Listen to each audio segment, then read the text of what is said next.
Came out very Irish there. Highly appropriate. So we're at episode 38 of our pirate campaign. After defeating the Vudrian ships and looting them of everything that wasn't nailed down and wasn't going to make Silas freak or pass out, you've made your way relatively unmolested to the elven port city of Port Lillath. There was some pranks and shenaniganry occurring on the way, to which Silas woke up on the morning of the arrival to an oil slick outside his bedroom door. You will have gone around your normal morning routines, unless there's anything slightly different that you would have done on this particular morning. And at some early point, it's not too long after breakfast, you will hear the lookout shout that port is in sight.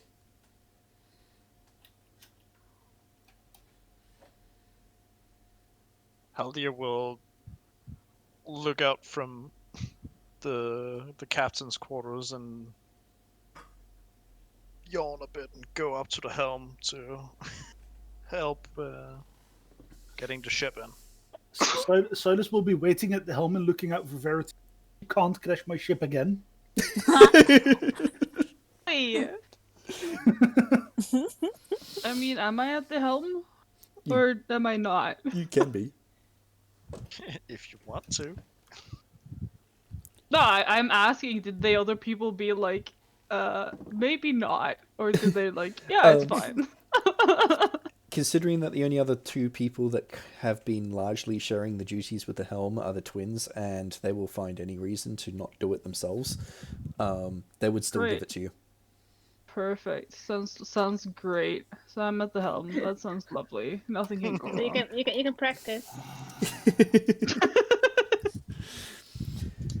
So Haldir is standing up there beside you, and you can do it this time, Verity. So, unlike... Sound condescending at all. It's fine. Unlike other cities that you've seen so far, where both Freeport and Fort Haathad have been built into large rocky outcroppings, and Port Marley is hidden inside what looks like an ancient volcano. This port city is, although it's above the sands below on a low ridgeline, it is still looking very much like a city would in either the northern or southern continents. There is a lot of greenery down there that you would strictly think doesn't actually belong in the desert, which you can see from quite some distance away.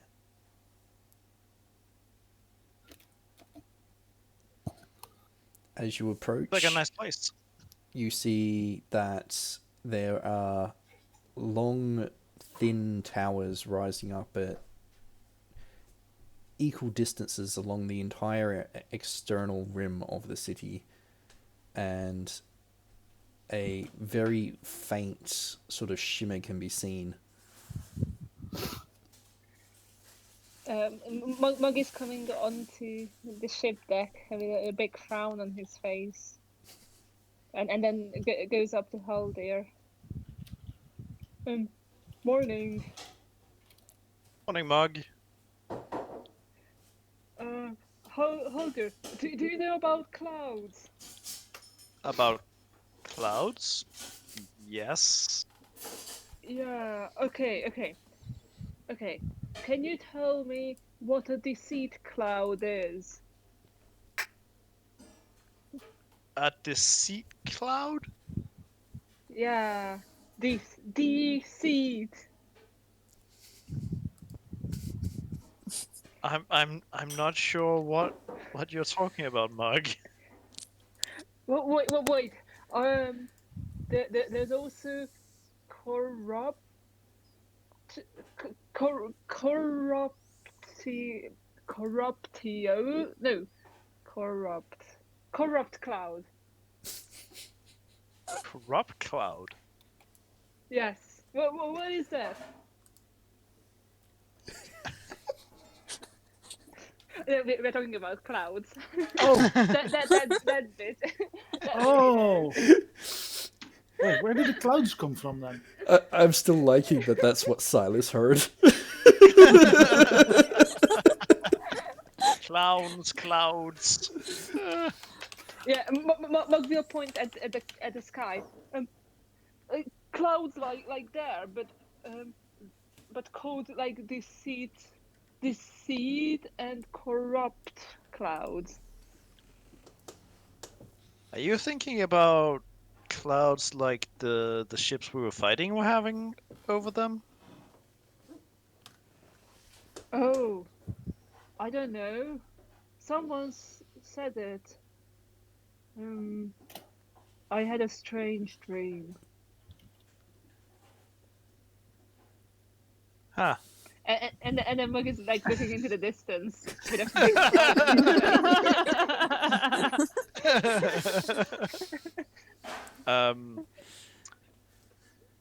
Do Haldir recognize the structures at the port? Now that he's looking out over the clouds and seeing them.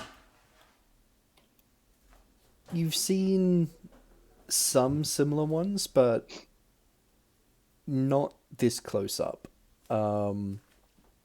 You're aware that, especially back in your home continents, the locals tend to favor magic over technology, so you could easily surmise that the reason that the greenery is still there and the desert is being held at bay is something to do with those towers. Mm-hmm. Huh. Interesting towers. We have something like that back home. Towers. Yeah, you see those towers down there. Yeah. Okay, hold it. It's really important. We have to be careful with the clouds. And who told you this? The dream. I saw it in a dream, and it's really important that we are careful of clouds. Okay. I will remember to look extra carefully at the clouds. In the meantime, Verity, can I get you to do a dexterity sailing check? Straight dexterity check then. Yep. You need that other level, so I have. So the I mean, I got stun points. That's good. So the ships will make their way down. The Sirius and the Batea will follow along with the damaged generous ship as it approaches the port. And you will find that there is a section where there's large ornate bridges that stretch out over the desert, and ships are tying up to that. As you approach, It's like some of those stun points to get proficiency sailing. yes, you can. Okay, great. So that's That 12. lad +2, yep. You will make it in with a lot less fuss than last time, especially as there's a lot less ships flying about. And with the sight of a military vessel in front of you, it seems like most of the other ships in the general vicinity are clearing a path. You make your way in, and the vessel breaks away to a nearby free berth near some other Jinnereth vessels, and the Cirrus pulls away. Sorry, the Cirrus pulls away to a free berth alongside another ship, and you find a space for your own. This time without scratching up the side. Phew. See, Verity, I knew you could do it. Yay! So this is just. Oh, I think I held my breath for that entire time.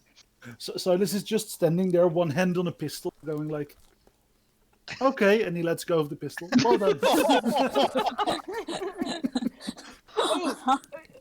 Looks like we don't have to repair the ship again. That's good, right? Yes, that is good. Yeah. Okay. I feel so somehow like this wasn't my fault to begin with, but okay. Silas and Haldir, can I get perception out of you? I can certainly try. And seeing if you have. And seeing if I have. I have, Yep. because I got good. So I didn't get. I have a feeling that I succeeded. So did I. Right. You both see this. Wait, we rolled the same. Pretty much. The only difference is in the perception thing. There's a Yeah. couple of things that both of you notice. Firstly, that there is a reasonable number of Jinareth military ships, all currently in port, alongside this damaged brig. Uh-oh. The other thing you notice is that there are... Let me just get the numbers so I've got them right. Yep. Where did I put them? There is a Haathad frigate, and there are 2 Shiuk brigs, both alongside, not too far from where you are.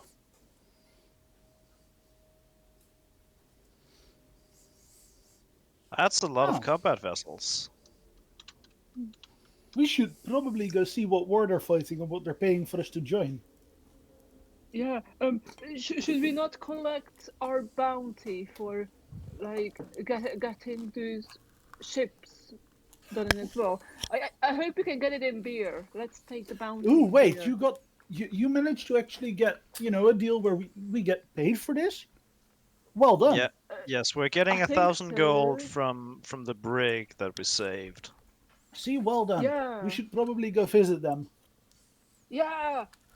And if they don't give us the gold, let's beat them up. That's how you do things, right? Yeah. I mean, they promised. Well, So Haldir yells out that pay is happening in 2 days. Make sure you're here. And then he looks back at Silas and Mark. I'll be right back. I'm just gonna go get something from my quarters, and then I'll be back with you. oh, okay. Oh, bastard. What was it, the girl of magic that you really hated? Yes? Yeah. Yeah, I was dreaming about her. Did you punch her for me? No, Aw. but yeah, it sounds like there might be more of them. Wait, more of them? Wait, more what? So I can shoot the others then. And then I'll keep yours alive because, yours helps you. Wait, Yeah, what I magic guess- girls? Yeah, but The Magica Magica. Can I do any kind of arcane lore or something on this? I'll You can say yes. try. I mean, get to the right channels. It's stun points and it's a decent roll. It's these kind of magical girls. Either that or. Yeah. Right. That one. You rack your brains and everything you've ever been taught, and there's only one thing that is really coming to mind. And it's a description you have heard of a very rare kind of spellcaster in Vudria. Oh god. You mean like the spellcasters from Woodria, the really rare ones? So The what? Wait, from Vudria? Isn't that Yeah. where we just murdered the ships from?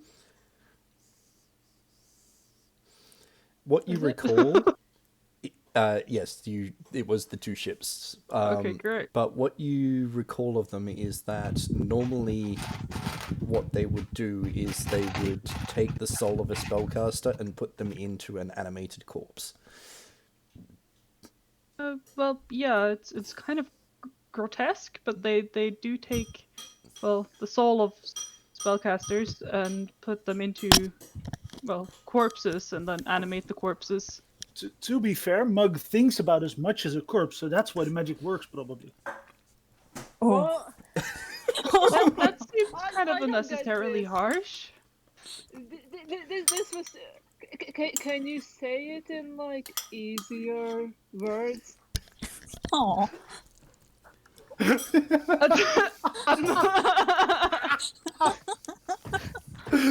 So Silas thinks there's another person inside you?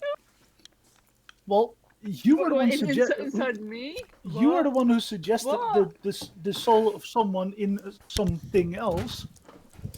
And I do know that there's this girl that, you know, takes a ride in the vessel that is Mug.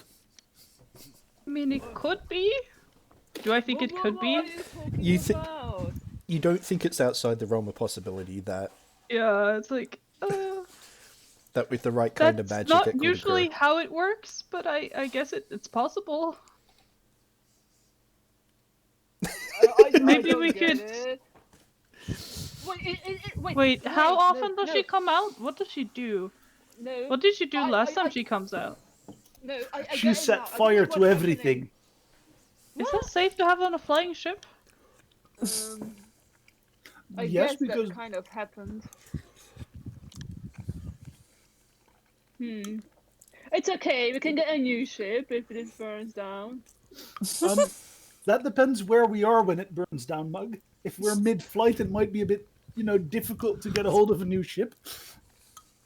Yeah, we can manage it. We'll just raid another one. How about you, don't burn down our ship?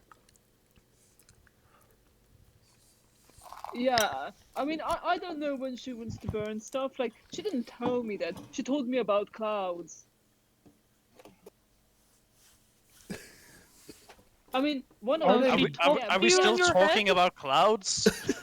Yes, I'm pretty sure Mug is possessed by a spirit of a sorcerer from Vudria.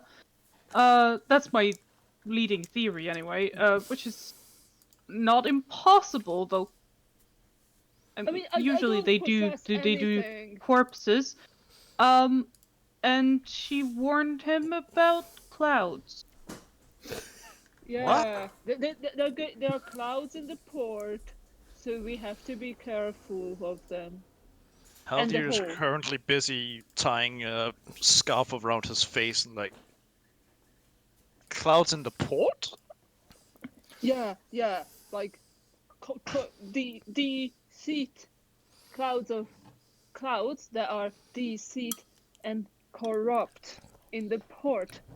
She might Yeah. have used the phrase like in clouds of deceit or clouded in deceit. Oh, there's a person with a lot of clouds, aka rich. Oh, it might also be cloud. Was it cloud or cloud, Max? And is it clouds of What's deceit the or like clouded in difference? deceit or Or was it, we should be scared of the sky because it could kill us at any time? Okay, I what? don't know. It was the blue one telling me. The green one wasn't talking. That's all I know. Why is Mugs the one with the proficient wishes? Why? You know what? I have some cannons and some weapons to sell. Oi, don't sell my cannons. We have 39 cannons we ain't using. We need backups because apparently our crew is incompetent as fuck. They blew up one of my cannons last time. A shout comes from the other end of the deck. The ones that blew it up didn't live, sir. Okay, in that case, we're safe to sell a few. Can we keep 5 as backup, just in case? Yeah, we can keep 5. Deal. The rest of them you can sell. And for the weapons, everything that was cased and ready for sales, we can sell. The rifles, I'm going to need at least a few because I'm training people to be better shot. And if any of you see the cloud of the seed, tell me, and I will punch it. I will take care of it. That does not work on any level, but will do. I've noted all of this down. I'm gonna need a stiff drink and do some selling. Silas is looking at Verity and is going, "Don't tell him it doesn't work. It's either the cloud get punched, or you get punched, and you don't want the second."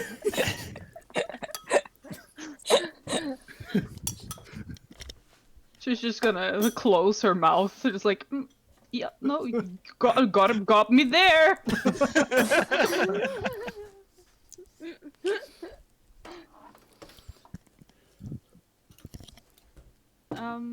I wanna find Wisp. She promised me to find a place to buy things. Ooh, I also need Whisp at some point. Wisp would help me find a therapist for the blood. Sounds like a plan. Let's go find Monk Wisp. also needs a bath and to return that handle at some Silas, before we do that, do you want to join me to go visit the ship and get the money they owe us? To be honest, I think that might be the wisest. Yeah, So, I would really appreciate if you came to do that first. well, of course then. So I'll go Silas, find Wisp. Silas prepares himself for, joining the adventure that is getting paid. Get paid, get laid, Gatorade. So, the crew will set about tying up the ship and getting it prepared to stay in port for at least 2 days. Some of them, once they've done, are looking at you, Silas, for permission to hit the town. Where did the meme go? I accidentally deleted it, and then I replaced it with one that has more readable lines. Thank you.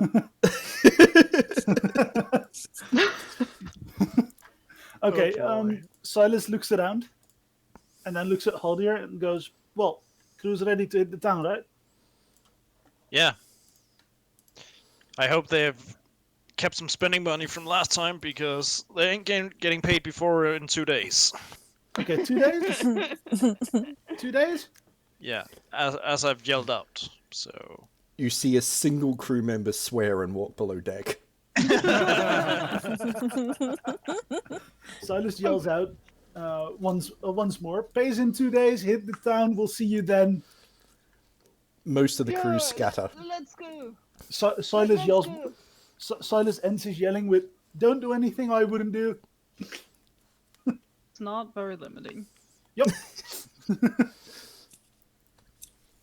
I have a feeling that we should, dab a crab on that meme. I love our new emojis. So, for those of you that are stepping off the ship, you will see that there is quite a number of elven soldiers scattered about the port, almost that so that there isn't a single corner that isn't being watched by at least someone. Wait, what was that? My sound cut out. There are elven soldiers scattered around the entirety of the dockfront where you are, and they are set up in such a way that it almost looks like they're trying to make sure that not a single corner is not watched. So I lean in on towards Haldir at the sight of all those elves. And Silas just grins and goes, "Who brought all the damn knife ears?" Ooh. Oh. Haldir Oh. just looks at you, and just points at his own ear like, "Dude," and then just keeps walking. Oh my god. I was like, Apologies, it's something my mother used to say. He just keeps walking. He's not. Nope. So are we getting some booze? You can. I'm gonna try and win Haldir back for me by getting money. Oh, did Haldir leave you? No.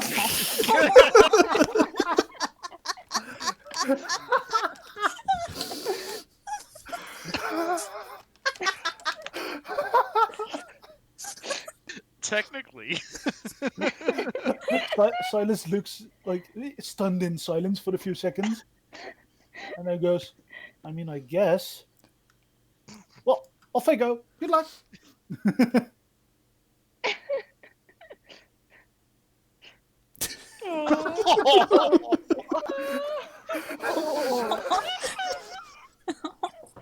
That gif is so harsh. I love it. So, it seems as you make your way along that they are keeping an especially close eye on the orcs and the humans that are moving about. You see that there is actually quite a number of the Shiuk crew, and there is also those wearing the colours of Haathad that are making their way in and out of one of the gates that leads further into the city proper. You notice that they're only going via one gate. And the other thing that's very crystal clear is that they're keeping well apart from each other. Anyone in Haathad Red is giving a wide berth to the Shiuk. See, that seems like a sensible idea. I wonder And then what's I going go- on in this town. Well, it's not necessarily just this town, because, Haathad don't like the Shiuk because the Shiuk are slavers and, at war with the the free ports. Oh, I wonder if they have some pit fights nearby. I want to go.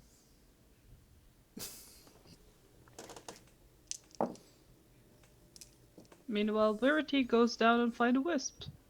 And probably goes something like, "Good morning!" Go Well- away. I mean, technically it's almost midday. It's like an hour later than I usually wake you. Which is still like 4 hours after I woke up.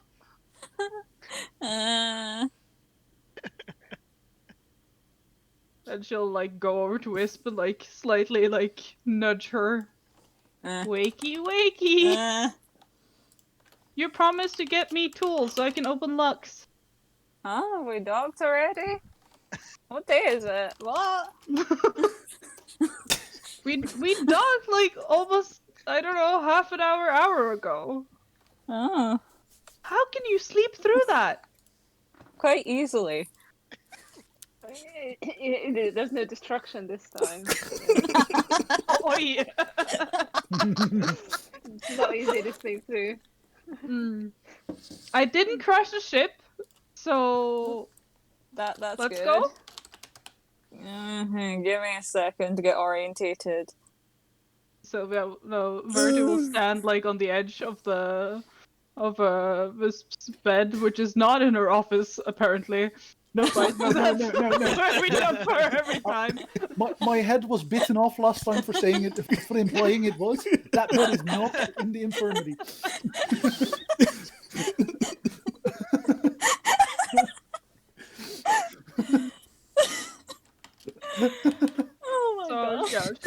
standing like at the edge of the bed, just like kind of like rolling on her feet, waiting for Wisp to get her ass in gear. Just one stiff kick to the midsection usually gets them up. Yeah, I don't want to die. Well, she's in a hammock, so first she's gonna, get kicked, then she's gonna fall, which means you have time to run. This is out of character me, by the way. Silas is nowhere near.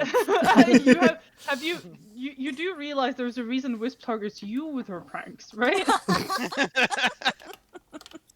Thank you for that confirmation. I'm gonna get Wisp. I mean, what? I said nothing.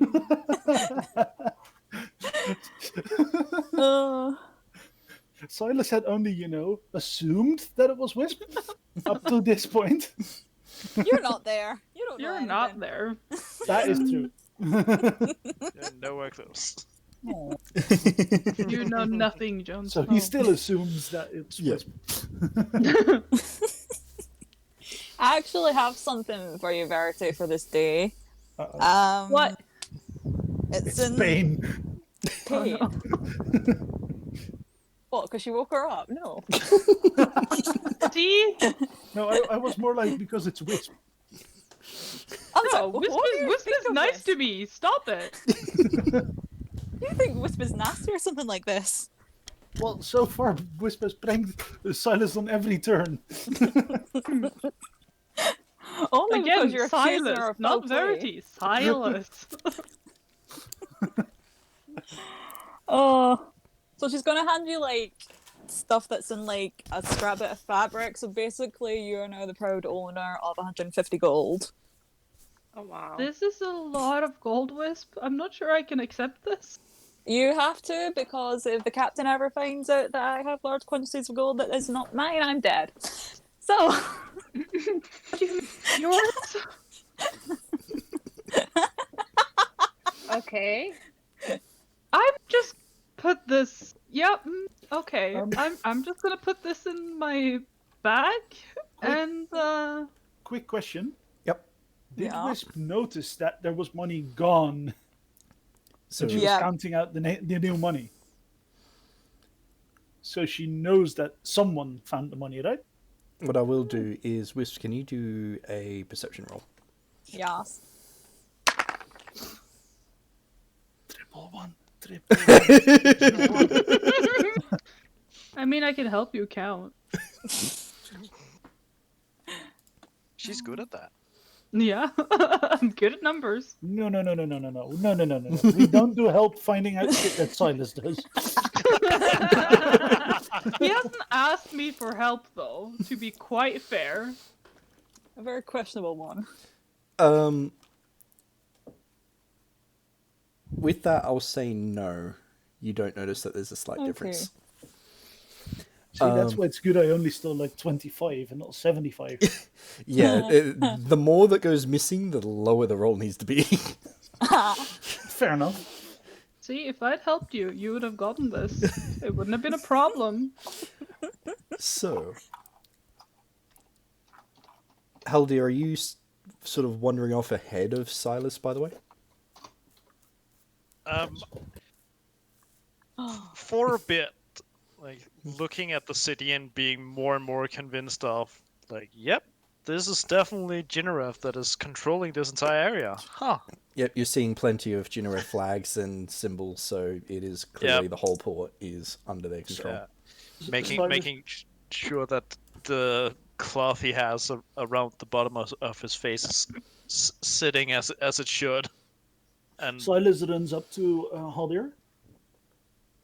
As Haldir is like making sure that the scarf is up to where it should be. And he goes, so I can't help but notice that you're doing what I did as well. What do I call you here? Shall I just go quartermaster for now? yes. I'll think about it. Okay, let me know if you need a fake name or help with finding one. You could always go with Wait. Billy Bob Joel. Wait, we are going for fake names. No, What's Haldir my is. fake name? What's my fake name? Is it? Is Gum. Mug still with us? Mug is trotting along after you. Yeah. Okay. Yeah. Mark, you can be Goblet. Yes. What? That's such a cool name. Oh, what can I be? What's that? What's You that? can be Goblet. What's that? It's a really goblet of cool ale. name. It's a really cool what? What is a goblet? It's Whose a name really is cool that? name. Okay. I will be goblet. I'll Yeah, be right back. I can do goblet. Goblet is just a name. I think I heard The it same way before. Mug is a name. Yeah. Okay. Yeah, it's a name for a cool person. Okay. Is my name now Goblet? If you want it to be. I'll just jump back to Whisp and Verity as well. Hmm. So I was just handed an absurd amount of money. Yep. Yep. Oh yeah, Verity is like putting it away and still looking like this is more money than I've held in my entire life, which I mean isn't necessarily that impressive considering where she's from, but still, she's kind of like I don't quite know what to It's a do. lot of money. Thank you. Well, we are going shopping today, so hey ho. You said it wasn't yours though. Well, it isn't anyone's. It's basically what I got from like thingamabobbing and blah blah blah. It's Thingamabobbing alright. and blah blah blah. Oh, I'm not awake yet. Leave me alone. Yeah, I'm not gonna do that. But if you get your butt in gear, we can go, and I will try to not ask too many questions. Try. I need a guarantee. This is when I want to roll for. But I promise to try.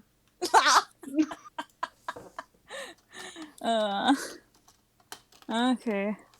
Alright, we got everything, blah blah blah blah blah blah. Okay, to food place. Yeah, go. And Verity will literally like drag you out of the ship. Like she's been standing there, I imagine, for like 20 minutes while Wisp like wakes up, and for Wisp it feels like it's been 5 minutes because she's tired and everything moves slowly. So yeah, Oh. and Verity's Oh, like it's so dragging bright. Wisp. Come on, I want food. And I'm pretty sure the cook already left. So The who? The cook? cook. I think The he cook. left Oh, the cook. the ship. Huh? Wait, are we the last people here? What? Pretty much. I mean, there's some crew left so that, you know, things doesn't get stolen and things, but everyone who's supposed to leave has left, I think. Oh, okay. I told you we docked, like, now it's like 1.5 hours ago. We need to keep an eye out for a spa because Mug needs a bath. If it kills us. Oh yeah. Mug forgot about it We just already. have to convince him it's naked brawl time. My plan is to try and get him to fight his reflection. That should work. Huh. My reflection. Also, hello, I'm back. So, what did I miss? Nothing of importance. Just Planning discussions of me fighting my reflection, I guess. no Mug. It's Just to get him into the bathtub. See, now there's a, It's a good plan. yeah, that's possibly the only plan that works. Either that or convincing Mug it's whiskey or something. Huh. No, not whiskey, vodka. You mean? No, we'll just give you the bath after it's been used by the rest of the crew.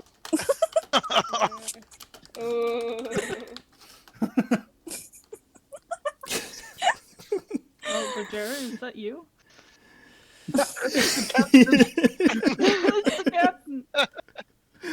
So, Yeah.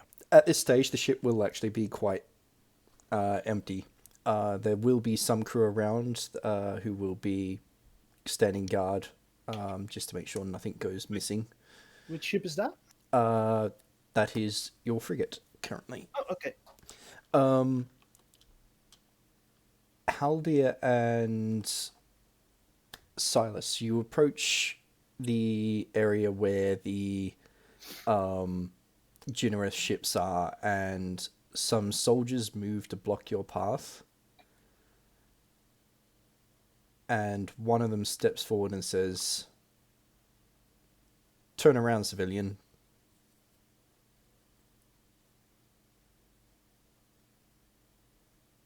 This is military land. Silas will make a bow. Oh, does that mean we can fight here? No. A lot of soldiers just in unison all look at you, Mug.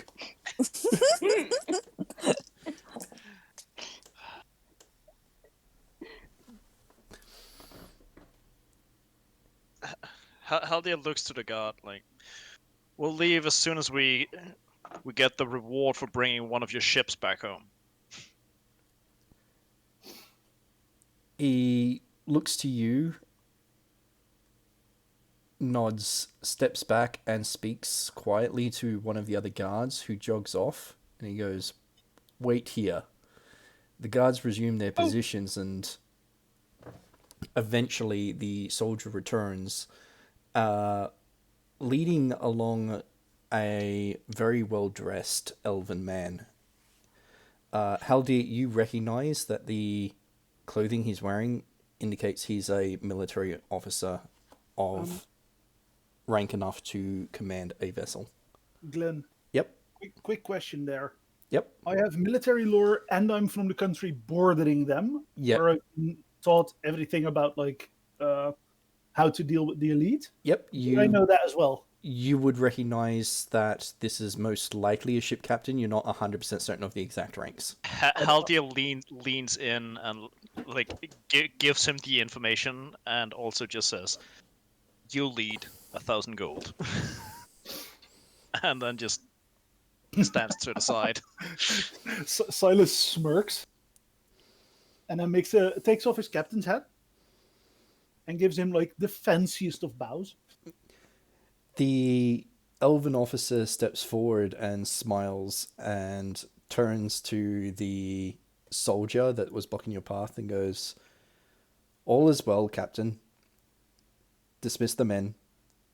And the armed soldier nods and turns and gathers up the rest of the troops in the general vicinity and leads them back to their posts. The ship captain turns to you again and says, "You have my sincere thanks for intervening in our difficulties with the attackers. I fear that we would not have made it back to port elsewise." Yeah, it was pretty fun. It seems we came at a fortunate time then to be able to assist your safe return. He nods and goes, "The timing couldn't have been more fortuitous for us. We've already lost one other vessel on the way." It's a shame of these majestic vessels to go lost, especially to someone like them. He nods and goes, "Truth be told, I was actually on my way to deliver my report, but I do believe that we had made an agreement as to payment, and I wouldn't be one to be held to not holding my word." Can we get the payment in booze? We'd Mug, like to get the you'll get your payment. booze later. Ignore Mug. We're going to handle making Weren't- sure that he gets his payment the way he wants it. Aren't you talking about goblet? Oh, yes. Sorry. Verity. There's a mistake to call him Mug, but there's like 4 names I'm remembering for that person. No, already. that's all right. He sort of quirks an eyebrow and then simply nods and goes, "An interesting crew member of yours. That said, I will make sure that payment is delivered immediately." And he waves a hand back in the general direction of where the soldiers are, and a elven man in a blue tunic and white trousers runs over. Haldir, you're well aware that this is just a general sailor.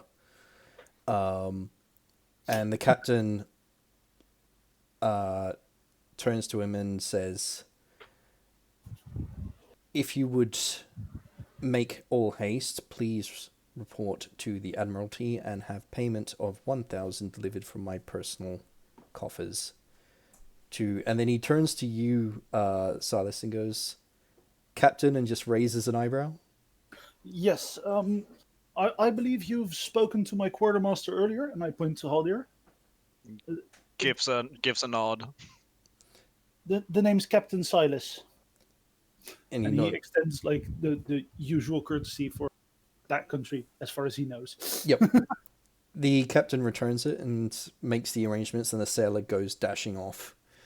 And he turns to the two of you, and he doesn't completely disregard Mug, but he seems to be trying to just keep focused on the people that seem to be making the sanest statements.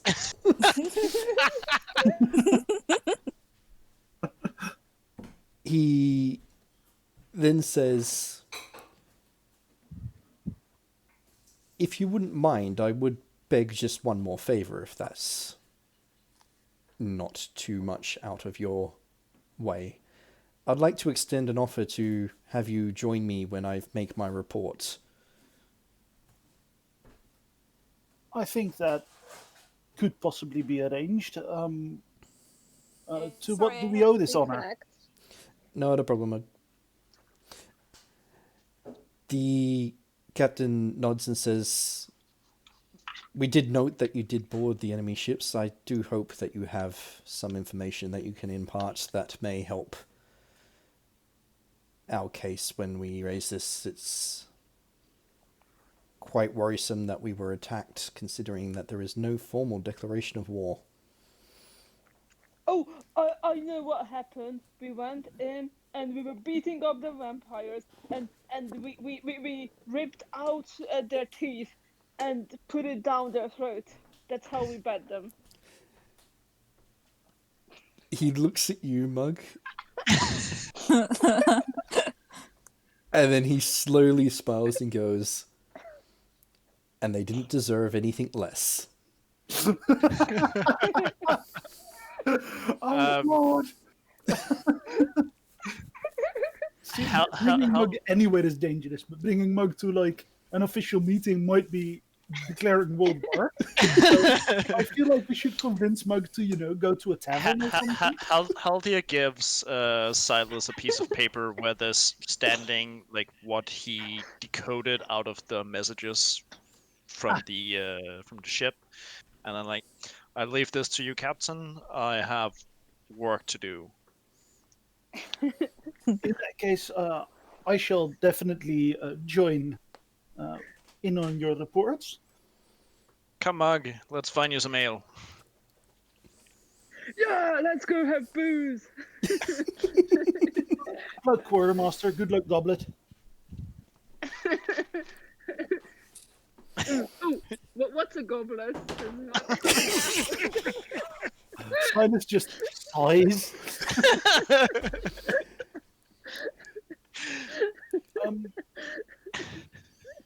Silas turns back to the official-looking dude, whatever his rank is called. Yep. And Silas goes, "Of course, I'd be willing to join in and be able to share the information we have.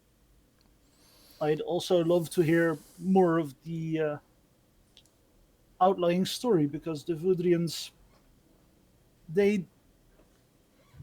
I'm very curious to hear what has happened so far that could possibly have drawn out this attack."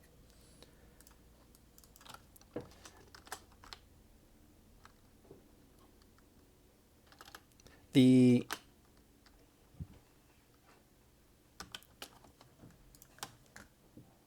captain nods and says, "Well, to be in all honesty, they ambushed us out of the blue. As I said, we're not formally at war with them, so they were able to come up alongside and we did hail them, and disregarding that, they engaged without provocation. Ha. Now that's interesting. Our crew has sought out everything we could get to know about these ships, so I'd be more than willing to share it. However, I have a request of my own in return. He nods his head and says, I will do all in my power. Although, as you can see, he gestures towards the soldiers. Things are a little tense around here. Yes, it seems that every stop we've been at has had the same tenacity couple of weeks. My request would be simple. It would only be that I get a chance to study the make and specifics of your frigates. He thinks for a bit and says, I will do all in my power to see that this can be done with the Admiralty. I can, of course, not make any promises specifically. That is sensible. You were on your way to the meet. He nods and goes, if you'll follow me. Bhajiri.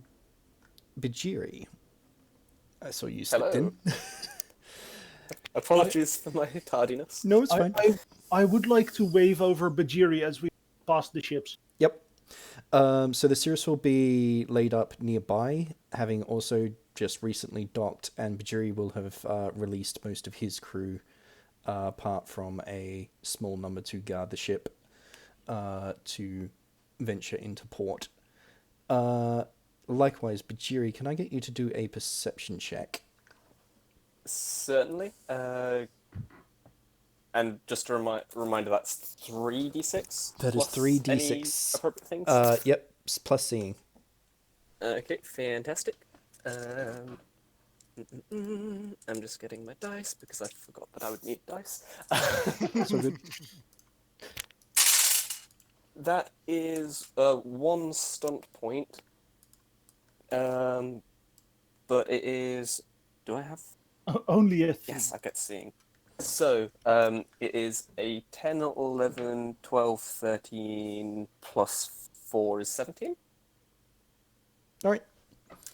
So, with that, you do see that there are 2 Shiuk brigs laid up nearby, and there is a Haathad frigate. There is also quite a severe number of their crew, most of them appearing to be military, making their way in and out of just a single gateway. So if we want to start a war, this is where we do it. Okay, noted. So, do we want to go the eco-terrorist route of starting a war, or are we going slightly more simple? I feel like eco-terrorist works quite well. War bad, yo. To be fair, war money good, yo. We'll take blood money on this ship. So most of the crews have... Your crew is either on ships or has made their way into town. There is an exception with you, Bhajiri, in that the former slave that you freed from the ambassador is sticking to you like glue. And Wait, that's we freed from her bed. Yep. Or And you had hired aboard the Cirrus. And she seems to be looking at nearly every orc that's coming and going from the Haathad ships. Bhajiri will just be like, nervous? Is that Ella? Yep. Right. That's a name we haven't heard in a while. Mm-hmm. We have an old man called Livin. Is he still living? I don't know. By now he might have died of old age. It's the child At still that alive, point, Bhajiri. would his name be No. be Liv? Or... his name will turn into lived when he. Oh, And yes, the child is still on. Aw, I The thought other we you go. planned Oh, I thought we planned on turning that one into steak. no. I think that was only what was Bingo. Only Bingo wanted to turn the child into steak. To be fair, ever since Bingo has started hating the child, Silas has chosen. Oh, you So dropped- therefore, Silas is willing to help turn the child into child steak to feed to Wisp. I mean. Oh god. I did not catch half of that. You kept cutting out there. Yeah, it cut out a bit for me too. Silas Yeah. chose Bingo's side in that whole murder the kid or not thing. So therefore, Silas is ready to turn the kid into steak, which he can then What feed did the to Wisp. child ever do to you? He angered Bingo. No one angers my Bingo. I'm literally targeting you of every which way, but like, Yes. you're not gonna dance. So that's targeting Silas. He's okay with that. But someone targeted his Bingo. You don't target a man's Bingo. You haven't like even like asked where Bingo is or anything for like weeks in between. Because Bingo can take care of himself. But when someone targets Bingo, that's when Silas gets angry. What did the kid even do to Bingo? Like say boo? No, I think he said hello and then that was it. he was trying Yeah, to I out-cute the Bingo. like him. He was trying to replace the Bingo as a resident cute small one. No, Oh, he yeah. wasn't. I say we just put them both in a ring and make them fight. How is that fair? And then if the fight doesn't get exciting enough, we throw Mug in as well. Yes. Oh yeah, that will work. What the? And now I'm going to have to come up with a small organization that exists in this fantasy realm for child protection services. So this will be the fight if Mug and the kid fight. It's fine. Wisp and Verity will try to protect the kid. Try being the key word here. So, Bhajiri, you're also going to see Silas wave you over. Okay, fantastic. I will wave back and head towards Silas. Yep. Ella is going to sort of follow close behind, but sort of keep just out of the way. I'm gonna turn to the regal-looking dude, the captain of that other ship, and I'm gonna He'll acknowledge you as you look at him. I'm gonna say, so my Commodore and his ship just arrived. Would you allow me to invite my Commodore to the meeting as well, so that he will also get the full report of what our ship has been up to, seeing as our ship is part of his fleet and under his control? He nods and goes, by all means. Splendid. He'll then nod to you, Bhajiri, as you arrive and say, welcome to Port Lillath. I must offer my thanks for your captain's timely intervention and assisting us against Vudria. It's the least that we could have done. Thank you for allowing us to make a port here. Which direction are we walking in? And Bajiri's like pointing, just randomly. He gestures towards one of the gates where next to no one is passing through, and it's heavily guarded, and he goes, we will be heading up there towards the Hall of Honor, the current seat of the governor. Excellent. Fantastic. Well, Oh boy. feel free to lead the That way. mug is not there anymore. See now you've left the fate of this war in the hands of the monkey and the gun nut. I don't see how this can go any way besides good. So the Yep. captain's going to lead the lot of you up there, and as he gets to the gate, the soldiers move to start to block the path of the rest of you, and he holds a hand up and says, they're with me reporting the actions of Vudria against Jinareth. the governor needs all eyewitness accounts. The leader of this particular group of soldiers looks at this captain, sneers slightly, and then says, "They will be under your word and honor." And then he steps away. Quick mention here. The only pistols that Silas has in sight now are the made pistols. Yep. They don't seem to be all that fussed with what weaponry you have visibly on you at the moment. Fair, but I wanted to make sure that that it was clear that those are the ones he's clearly presenting. The other ones are hidden in his coat. Yep.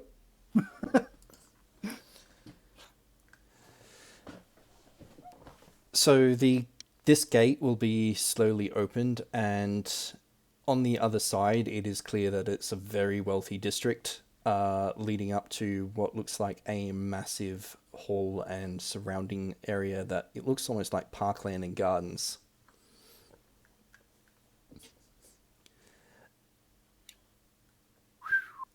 Haldir and Mug, I'm presuming you're making your way looking for somewhere to sell and a tavern. Are we buying or selling stuff? First of all, we're going to look for a bar, but if I see something like a weapon shop or Yep. like Something armory shiny. first, then we're gonna go there first. Yep. So That's what I was going to ask later. Thank you. Yep. So Haldir, you'll take the gate that seems to be clearly open for everyone to still traverse, which leads into a market and sort of middle class district. You do see that there are a couple of taverns. The nearest ones are definitely filled with lots of Shiuk and Haathad, although it seems like they have split up and have taken over entire taverns to themselves. Oh wow. And they're keeping clear of each other. There are soldiers in the street, basically standing in the middle of the road in some cases between two of these locations. Uh-huh. And it is clear that, especially under the influence, these two groups are not happy with each other. The air's so thick you could cut it out. Yep. Mug is oblivious. He's just looking for booze or anything shiny. Haldir can also get a perception out of you. Mug, you're going to be oblivious to this.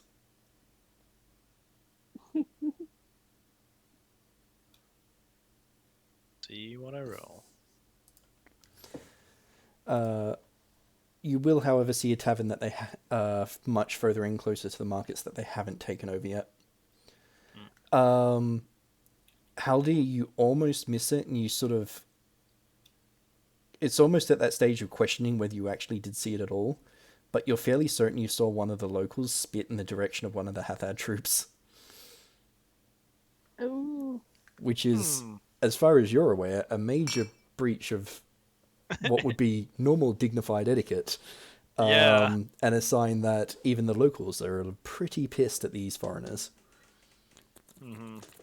Punch them. Punch them. Punch them. Noted. Look, Mug, I see a tavern for us right down there. Yeah, let's go there and have some fun. Verity and Whisp, are you also making your way into the markets? I assume Yeah. so. Yep. So I'll say that at this stage you will come in to this particular market district, and it wouldn't be too hard to see Mug and Haldir at the other end of the street just as they approach the tavern. So you will see where they go. Okay. We have observed, and then we will ignore. For the time being. Noted. Is there anywhere in particular you're looking for in the markets? Well, for Yeah, go ahead. Verity, somewhere that sells lockpicks, particularly kind of custom ones. Rightio. You look around and you will eventually find a blacksmith that is capable of putting together the tools you require and has a couple already on hand. We're looking for something that's kind of like either hair accessories or like a necklace or something like that would like blend in so you wouldn't tell that like there were clothes, just in case we end up in jail. Noted. Yeah, Verity is by far not thinking that far ahead. She's just excited about I the am. prospect of thinking. I'm gonna go out and buy stuff. What I yeah, will but say... she's gonna go out and buy stuff, and Wisping showing her things. It's great. So a smith wouldn't have something like that specifically on hand, but he could make it if you provide the jewelry. And you do find one that can... that's... doesn't seem to be think that this is anything too far out of the ordinary, and he does say even recommend a particular place to pick up the requisite kinds of jewelry. Okay then, I'll do that then. And they'll be 500 gold apiece. Actually, what is he recommend in terms of that? Like price wise? For his tools? No, for the customized one. Oh, for the customized ones. Yeah. He turns around and says that he would simply charge the fee to alter these items to then hold them, or hold the tools. He can basically just throw the tools in free of charge at this price, considering that you're also purchasing the jewelry. So he basically says it will take him about a day to complete. And he would charge basically 3 gold for the time. But he recommends that you grab yourself both a bracelet and a hairpin. Okay. I'll do that then. Not a problem. Let me just grab my pricing list. He points out a jewelry shop that's not too far away, and they seem to have pretty much anything and everything in all sorts of materials, sizes, and shapes. What do you think suits you, Verity? I didn't catch what before that. Basically, you've been pointed at a jewelry shop that seems to have everything from bronze jewelry all the way up to gold and even some precious gems. She's gonna be super wide-eyed and say, well, the higher-ups usually wore gold because that's the sun and everything. I would recommend something that doesn't look valuable-ish, because otherwise that might get taken off you. Remember, subtlety is key, but it doesn't mean it can't be pretty. She looks a little disappointed. Yeah, no, you're right. If you want something pretty, you can have that too, fine. And by that, she like smiles really like pleased, and she like gives you a hug, and it's like. Okay.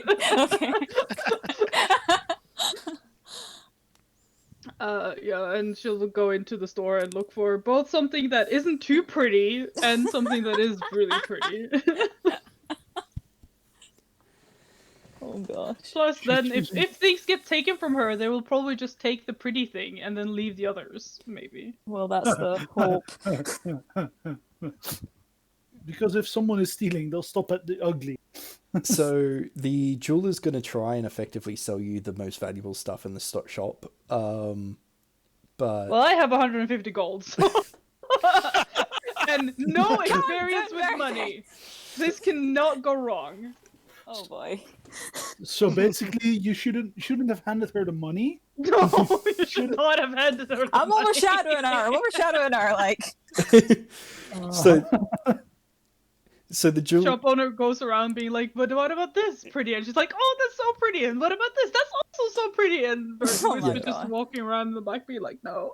So Wisp, once the shop owner starts to think that money doesn't seem to be a Awful.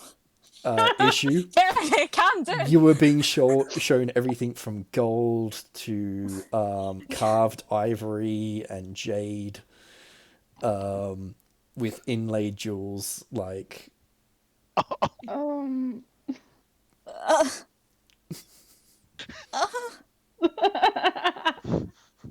I'm sorry. At this particular stage, the jeweler goes, "Oh, and I've got just the perfect one," and pulls out a silver bracelet that has been carved into the shape of a dragon. Wow. With blue sapphire eyes. It's the blue eyes white dragon. It is so pretty. How much is it? The same. Let me just double check how much that It's would like roughly cost. 400 golds. Yeah. I'm not gonna be able to afford it. It's gonna be terrible. Pulling the calculator out. Wait, I said pretty. I didn't mean overly expensive. You did say she wasn't allowed to buy. Also, she was allowed to buy the expensive thing. You're Yes. allowed to buy the pretty thing, right? But we have to keep to a budget. You didn't mention a budget. Yeah, you didn't agree a budget. To be fair, I think you lost all. You just said I could have the pretty thing and the I non-pretty said you can have a thing. pretty thing. A pretty thing. Yeah, this is a pretty thing. Obviously, she's gonna A find pretty the eye. most expensive pretty. Uh-huh. Duh. So It's pretty and expensive. the shopkeep smiles at you and goes, "For this piece, only 190 gold." Oh, Verity's like smiled Pretty with cheap. Cole a little bit, and she'll be like, "Oh, that's a bit too expensive, I'm afraid." She nods Well, it's sort a of good sagely and then goes, "Of course, of course." And then she moves further Hold down. on. It's fine because I'm treating you to the pretty thing. You're getting the expensive things. The other things. My heart. You're buying lunch though. Deal. I can buy lunch. That's fine. I mean, you gave me 150 gold to buy lunch, so Yeah. technically you're buying lunch. But you know. To be fair, Holy before you shit, gave what me are you- 150 gold, I had like what 18. Also, holy shit, what the heck are you having for lunch?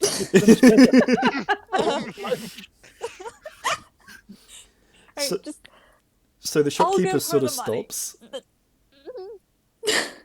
and goes, "Are you sure you want to have just this item? I can throw in a couple of others if you require." we're looking for like hair clips. She Hairpins and bracelets, preferably more of a discreet nature, as well, or more of a. she Less eye catching. she rushes up to another section of the shop and comes over with some more plain bronze items, and she lays them out. These are still carved and decorated, but they're definitely not of the same quality of material. And she goes, "I'll happily give you any of these two on the house if you purchase this." And she gestures towards the silver bracelet. That would be fantastic. Which one Can do you like, I- Verity? Can I do like some kind of no? I don't know money, so I have no concept of what if she's like overselling us. Like fuck. So yeah, no, she's just gonna because we needed one hairpin and one bracelet each, Yeah. right? Yeah. So she's just gonna pick the ones that she thinks are the prettiest of the ones. Yep. And then she's gonna say that those are for you. And then she's gonna pick like the two that she thinks is like the second prettiest and pick those for herself. The shopkeep smiles and goes, "Would you like all this wrapped?" Please. She'll busy herself around wrapping them up and putting certain items into boxes, and then she hands them over to you in a sort of embroidered bag. Great. I'm gonna pay the lady. Might take a minute to like count out all the coins. Is there anything higher than a gold coin, like a bar or something? Nope. Oh boy. Usually at that stage, you're aware that some countries probably just start passing promissory notes around. Great. Actually paying in cash? That's Yeah. a new one. They're just like, wait, you actually carried like that many Don't ask gold questions. coins? Like, wait, what? Yeah, if someone brought enough gold coins to buy, for example, a property, and they actually brought all the money with them, there would be serious questions raised. Yeah. How much is a property? Could Mug buy a property accidentally? Depending on what type of property you're talking about, it's probably not outside the realm of question at the moment. The silver dragon thing, was that a bracelet or It was a necklace? bracelet. Okay, so Verity's gonna take that on like immediately. Yep. And be grinning so incredibly hard. Like barely being able to contain her enthusiasm, kind of like happy. Yep. Please keep your shirt sleeve over it. We don't need thieves coming after us. But it's so pretty. I know. But I trust no one. Nor should you. She'll like very reluctantly like put her sleeve like over it. Noted. So if you make your way back to the blacksmith, he will take the pieces you give him and start work straight away. In the meantime, I will jump back to Silas and Bhajiri, who are going up to the Hall of Honor. Yeah. The area that you're being led through is, especially as you get closer and closer to the large gardens and the Great Hall itself, the houses are turning into mansions and large properties with their own gardens. Everyone is extremely well dressed at this stage, and you also see that it's a mixture of elves and halflings that seem to make up the majority of the population here, or at least in this district. Bhajiri doesn't feel incredibly short, which is different to usual. He usually feels incredibly short. A reasonable amount of the population is shorter than you. Bhajiri's actually like kind of shocked seeing that, but he's just like, I'm going with this. He's gonna like stand up straighter than he usually does. Noted.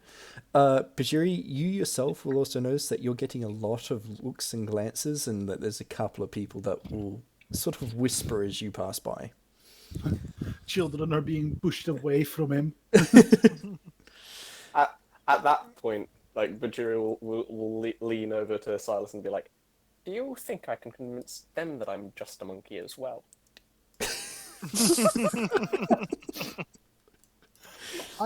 I think you could. and Bhajiri's just like stroking his chin. The As he elven thinks of ways he captain might do that's this. walking along beside you casts you a glance, Bhajiri, and goes, "If I wasn't bringing such dire news, I would pay to see that happen in the Hall of Honor." Well, at that, Bhajiri's gonna like cross his arms, raise an eyebrow, and be like, "Well, maybe you can pay for that when we're no longer delivering dire news." He gives you the biggest grin. He goes,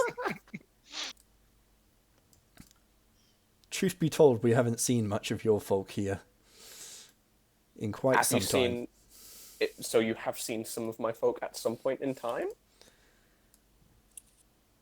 He shakes his head and says, "Not me specifically, but the captain who I trained under for a great amount of time had at least met your folk before. But that was... Is he still here? We can try and seek him out at the Admiralty. At the least, I they'll would... be able to tell us where he is. Yes, after we've finished business, I would love to do that. Thank you, please. Yes. He nods and goes, "For all the help you've already offered, it's my pleasure." Bhajiri grins. The streets widen out, and you are very quickly surrounded by the sprawling gardens. You see, even in the distance, there is actually what looks to be a large hedge maze as well. The hall itself is a mixture of stone and wooden building that looks like it has had a immense amount of workmanship and craftsmanship put into it, most of it looking like it's been done by hand. It is heavily guarded, and at this stage you will actually see that the soldiers here look distinctly different to the ones that have been guarding the rest of the city proper. And I'm just going to drop a picture in. Look an awful lot like that. Birdos! Hell yeah. Wearing a mixture of metal plates and some furs and feathers, the captain nods as he realizes that you've spotted them and says, "The personal guard of the House of Telethorn and the elite Dragon Rider units are currently in presence around the Hall of Honor, it seems." Bhajiri's gonna be like, did you just say Dragon Rider? So, Silas's eyes light up. So these are the Dragon Riders? I mean, I've read of smaller, more agile, faster The captain Dragon Riders? The captain grins as he realizes that neither of you have ever seen them. And he goes, "Oh, you are in for a treat at dawn then." Oh. At dawn, you say? Well, if they are still At doing least you'll it... be awake. Verity will wake you. So Silas was just about to say to remind me that Verity definitely stopped by my door to wake me up at dawn. Bhajiri's just like, I'm gonna be awake like before dawn. This excites me. Do you want to sit on the balloon as we watch? Yes, that sounds fantastic. I'll bring tea, like in a little like warm thermos. Oh yeah. The elven captain is just grinning, and he's like, "It always seems to get you foreigners." And he goes, "If they're still doing it, they'll do a bit of a flyover of the city." Oh, I'd love to see that. Oh, I would as well. Silas and Bhajiri are just two excited kids bouncing up and down here. Yeah. Dragons! What you will notice is that the Dragon Riders do seem to have different coloured armours and cloaks. Mixtures of like greens and blues and whites and blacks. We lost Mugs. Oh. And we got And Mug back. Mugs back. The hall itself is, as far as you can tell, for any place that seems to be a official building, rather devoid of visitors apart from the guards and what appear to be the local officials. And even the captain is now sort of glancing around as if he's sort of expecting someone else to be there as well. He holds a hand up for you both to wait and approaches an official, speaks to them, and the official gestures towards a grand hall or the door that appears to enter into a grand hall that at the moment is firmly shut. After a bit more speaking, the captain beckons you over, and the official walks up to the door, opens it, and sort of raps the door loudly for attention before declaring to whoever is on the other side of it that Captain Ilak of the Dalma's Dancer has important news in regards to the loss of a recent ship, and that he is accompanied by guests under his formal honor. The door is then opened by a pair of very well armed and armored dragon riders who look both you, Silas and Bhajiri, up and down and seem to be sizing up your weapons and anything you have on you. I open my Jerry's coat a weapons little are bit. bigger than his. I'm opening up my coat a little bit to show that the two pistols, but like in such a way that most of the others aren't actually too visible. So just go, those. The dragon rider looks at them and nods, and the captain beckons you in. As you walk into the room, you see that there is a large carpet that leads up to a raised dais on which is sitting an elven noble who is leaning back in a chair with a leg crossed and now looking directly at the lot of you. To his left and to his right, not standing on the dais, are two very distinct groups. One is led by an orc and the other by a human. I'm going to take a step away from the orcs. Yep. Hey, you should have Verity there. She could have parlayed with them. I speak orc. That would be a better idea than, like, I may or may not have, shot the first orc I saw on sight. So I will drop in pictures. So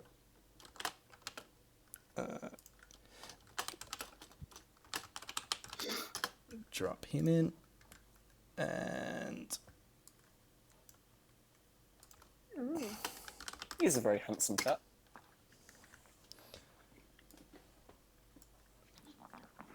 the human is wearing light clothing and a lot of gold and jewels. Like the blue on his... Human is probably a Shiuk. He is a right? Shiuk. Yes. He has blue sapphires mixed in with his golden jewelry. Both these groups turn and look at you and look at the elf that has led you in. You almost seem like you've been dismissed as not important, and they're focusing on this elven captain.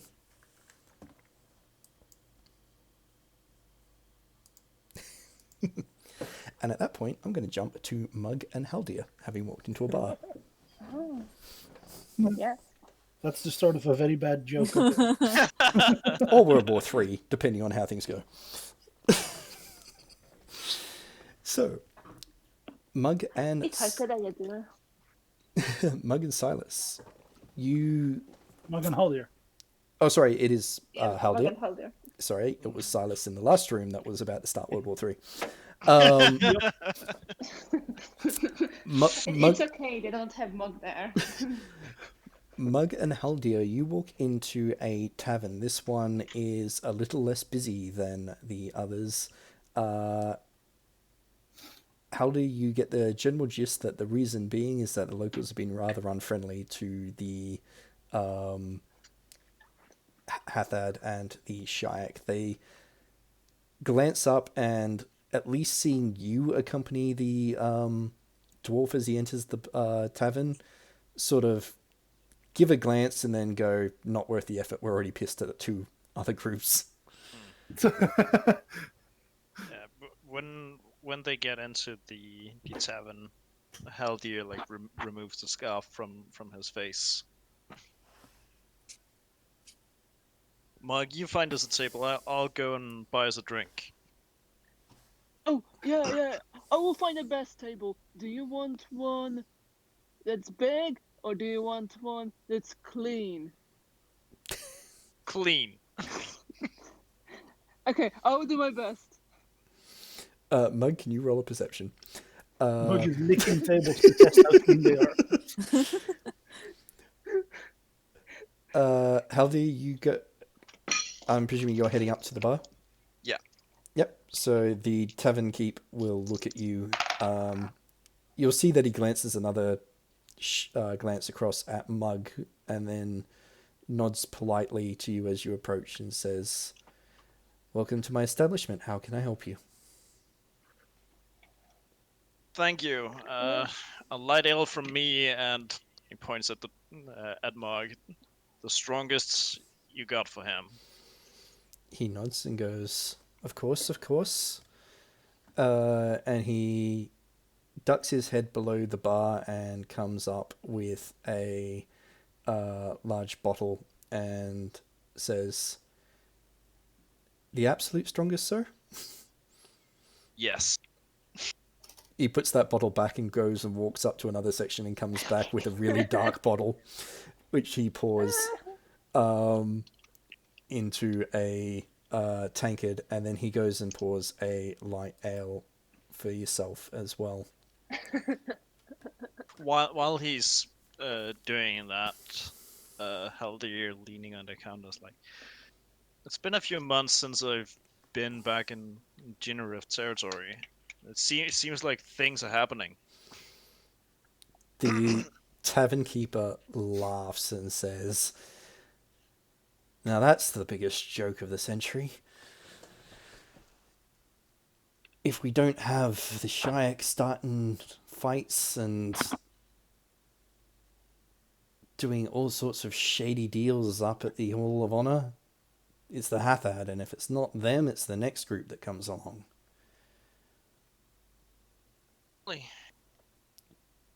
Doesn't help that people are going missing at the same time.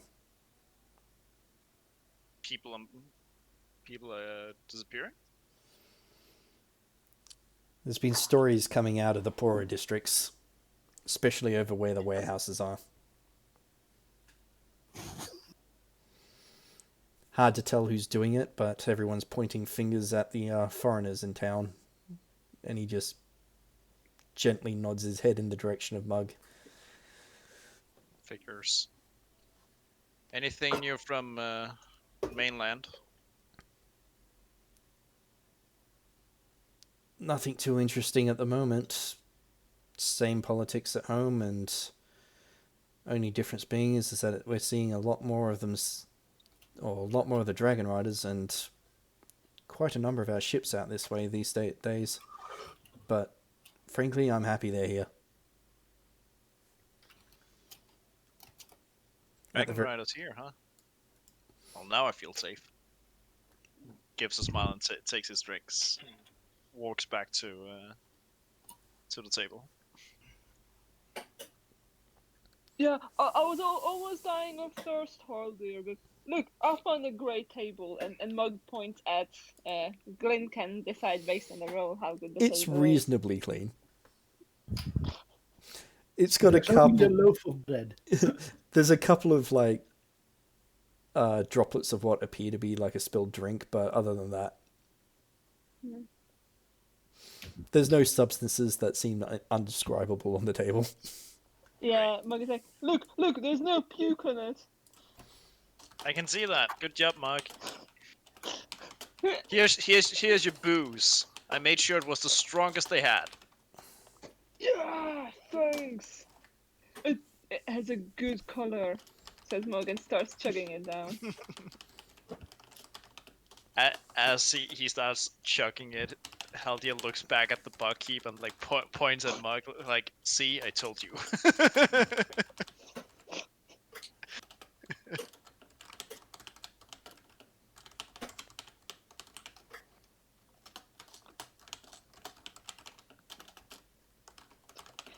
Does the barkeep have any reaction?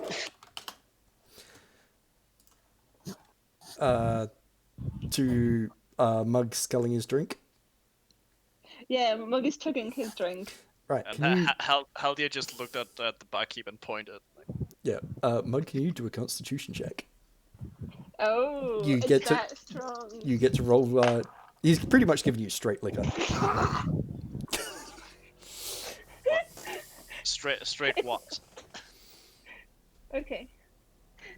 Hard liquor. Okay.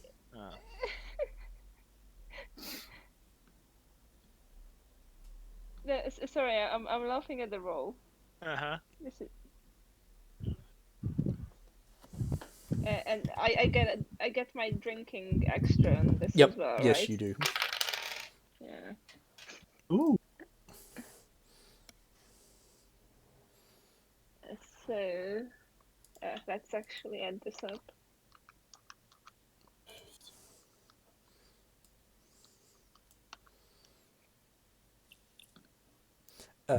Awesome. Both those rolls are perfect. I mean, it's almost max. So It's almost a freaking legendary. you also stunted on that. Yes, yeah, 6 stunt points. Wait, so I can use like role playing stunts. Yes, you can use role-playing stunts. Ooh, yeah. And 6 stunt points. Let's have a look. You could arrange a random person. Okay, so it's the role playing stunts. Yeah. Yeah, they. Or you could buy two, such as Sway the Cat's Crowd and Stun Silence. Dumbfounded. I don't think It's I like need a to word that's rage. being caused by Mug. Tower of Will. That sounds fun as well.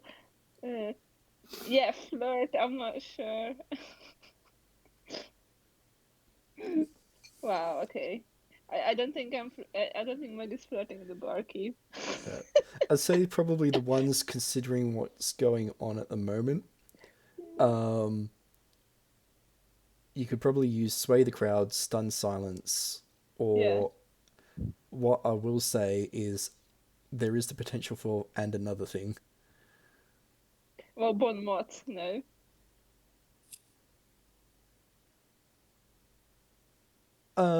Yeah, Bon Mot could also work as well. But I mean, I could literally buy all of these Probably. because it's 6 stun points. Yeah, with 6 stun points, you could buy all of them except for one. No. Yes, because 6 stun points would mean that, like, if you buy everything, that would be 8. Yep. So you would be No, able. no. I meant stun silence, Bon Mot, and Sway the Crowd. Yep. Oh, okay. Because and another thing was as well. I thought you meant one as well. Yep. Okay. Oh, sorry, I didn't realize that. That's right. And another thing. But if you're going to do let's Stun see. Silence, Sway the Crowd, and Bon Mot, I will allow all of that. Yeah, let's go all out on drinking the strongest drink they have in tavern.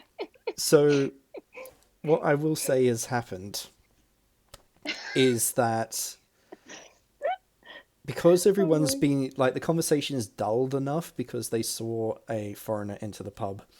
And get the strongest drink. They heard Haldir order for the strongest drink, and they've been sort of watching curiously as you've sculled this, and the all conversation has died as you've just downed a complete pint of what they are certain is the strongest alcohol they have in the city. Yeah. Without and Mug spilling probably a said drop, something you like, slam the mug on the table and shout, "And another!" Ah, yes! At which point, you start to hear a clap, and then a slow clap goes through the whole tavern until people are cheering. Haldir's just sitting with a big grin on his face, enjoying this. This is primo entertainment. See, that was definitely worth buying the more expensive, more strong liquor. The tavern keeper Yeah. walks out with another mug and pops it in front of you and says, "This one's on the house." Wow. So he's like, thanks, it's a good drink. Verity and Wisp, is there anywhere else you're going to in the market apart from the blacksmith who is now working on your Yes. stuff? Yes, yes. Before we leave the jewelry place, Oh so boy. before we get, I wanna ask where like the best food is. The jeweler's going to think for a moment and says, "Well, I would normally recommend the place just across the way down the road, but she just leans over conspirators, like with a sort of conspiracy smile on her lips and goes, but it's been filled by a lot of orcs lately and they're not the friendliest bunch. If you want somewhere a bit quieter, there is a tavern just down the end of the road, almost in the markets itself, and they serve some really, really good food there. And being so close to the markets, they have the freshest fruit that you can get." Brilliant. Thank you so much.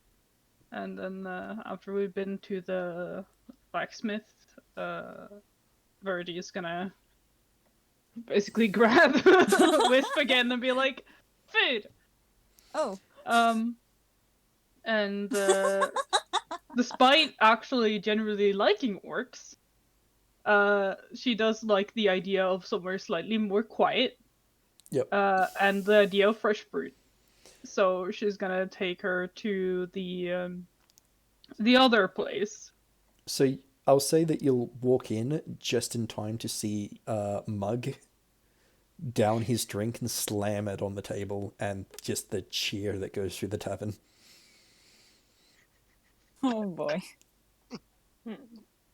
At that, I think Verity's face is gonna fall just a little bit. Then she's gonna smile anyway and be like, "So, what do you want for food?"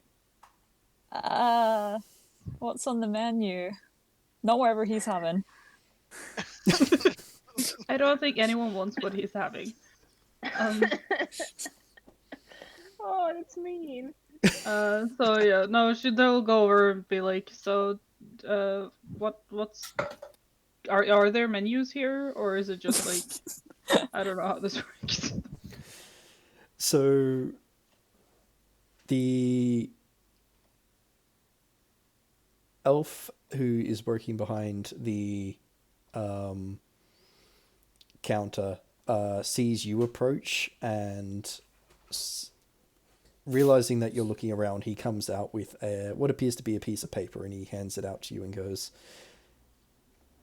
"Drinks are on the back, and if you're after any food, there's a limited list on the front, but I can guarantee it's the freshest you'll find in the city." Thank Brilliant. So 2 of those. You look at like the most expensive thing on the menu and just like that. Doesn't matter what That. it is. 2 of those. He looks at it and nods and goes, "Why, of course. And any drinks?" Uh-oh. What do you want? You can order. I'm curious. Oh boy. So Sylvia is just gonna look at the prices. Oh no. Oh no. I'll have the most expensive on page 1 and page 2. So She has no fucking clue though, because it's like The guy that turns to the table with are like, they marked with what's alcoholic and what's not? Okay, Nope. hold on. Look at prices. Can you afford them? Is there like stuff that's actually over what you have? So he looks at what you point at and he nods and goes, "Take a seat and I'll have it brought out to you." Thank you. And she'll grab Wisp again and take her to a clean table. You'll know. the guy. You do realize that the guy will return with 2 bottles, looking like that dude in the picture I just sent. Right? He walks out the back and then he comes out back at the front and starts busying himself behind the bar. And it looks like he's preparing some stuff. Eventually, he comes back out to your table and he puts two the bronze goblets, and he puts a single bottle of wine on the table. Oh. Oh, thank you. And then he walks off and he says over his shoulder as he walks back towards the bar, "The food will only be about 5 minutes or so." Perfect. Does Verity know what to do with wine? This should be interesting. It's not difficult. It's like you open your face and you pour it in. But you pour it in, right? No, because I'm thinking, have anyone ever drunk wine at the ship? No, I right? think Mug did once, Mug but has, yeah. Yeah, but that's not a good. Yeah. Well, we did actually right after we had boarded both of the ships. Mug did find some wine that we drank from goblets. Yeah, so Verity, Yeah, and pretty fancy ones. Yeah. based on the fact that you would have been on the ship at the time, can I get you to do a perception check, and we can just use that to determine whether you saw them do that or not?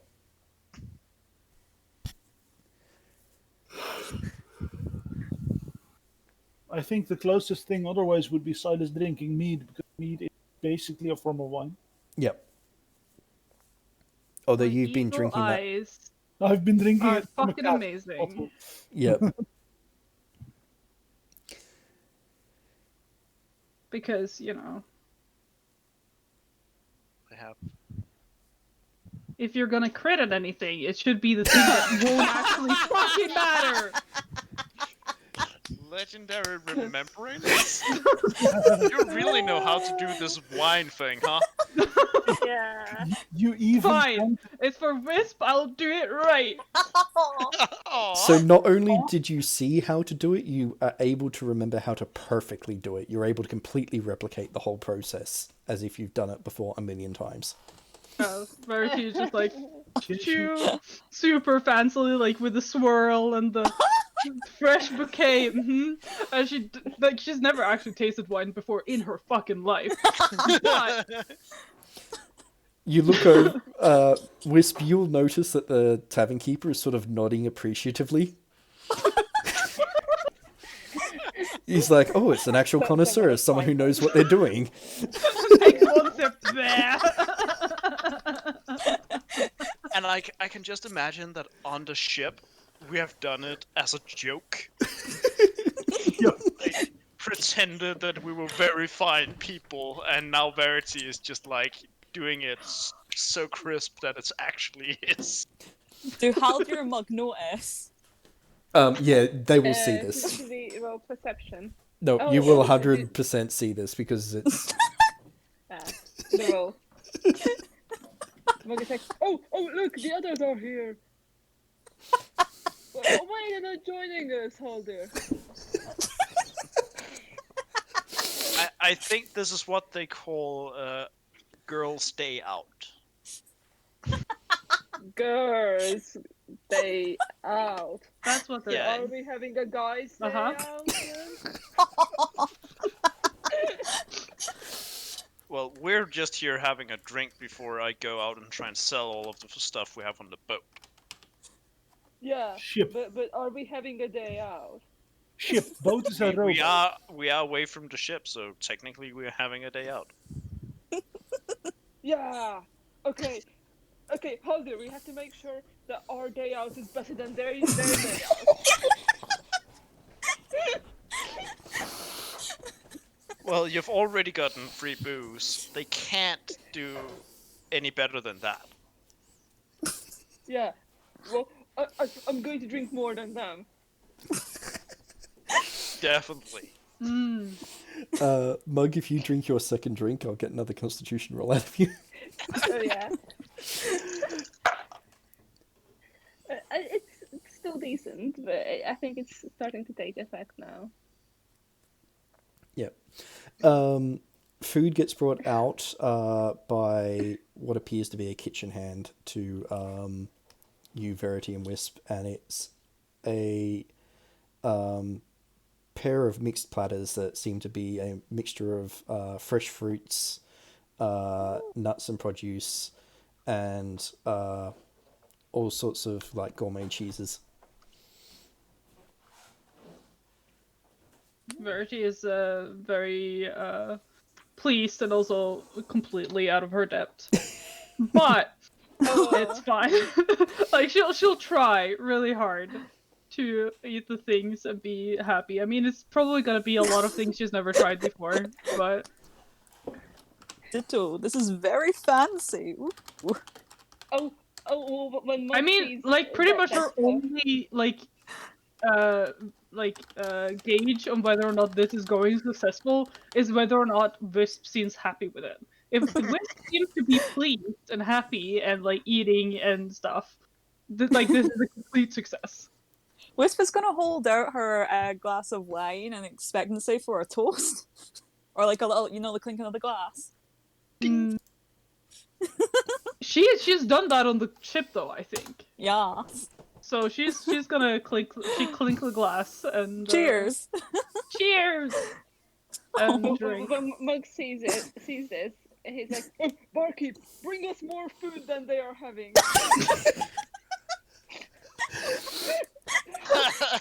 Haldir raises a bit of an eyebrow and then just looks at the barkeep like, sure, bring it. He heads out the back. And he doesn't even go all the way into the kitchen. You just see him lean around the door frame, and you hear a bit of a conversation. The conversation come the other way seems to be getting a bit louder and louder, and then you see the angriest looking cook stick his head out the door, look at Mug, shake his head, and then walk back into the kitchen.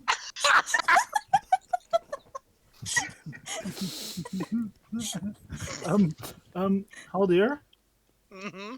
I just realized, are you paying for all this food that he's hoarding if he's trying to get better food than the most expensive stuff?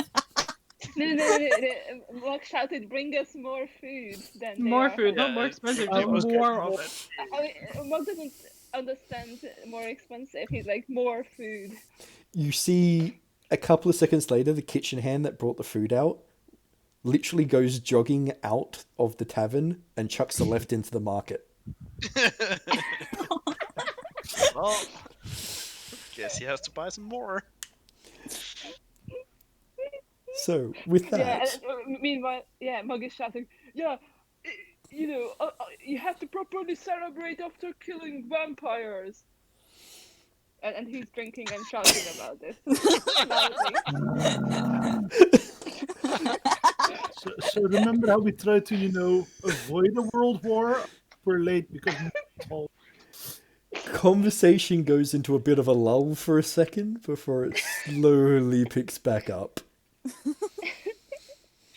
Haldir's laughing like Mug just like for other people, so it seems like Mug just said a joke. Like, you're right about that, Mug. It was a joke. Haldir, I'll get you to do a communication persuasion on that. Actually, not persuasion, performance. And then I will cut back across to Bhajiri and Silas. So, Bhajiri, which country do we decide to anger? Excellent question. Ideally, neither. Aww. So, the room you're in is deathly quiet, and you could literally cut the tension with a butter knife. The captain next to you sort of clears his throat a little bit and steps in front and salutes and bows to the elf lord that's on the dais, who leans forward and says, "It must be some dire news indeed that you have to interrupt such an important meeting with our foreign dignitaries currently present. What news do you bring from the south?" And just for a picture, that's what the current lord is looking like. Can I take off my hat and give him a little bow? He glances in your direction as you do so. feel free to roll a perception as well. With that, yes, Haldir, the rest of the room seems to sort of pick back up, and it's almost like they've forgotten any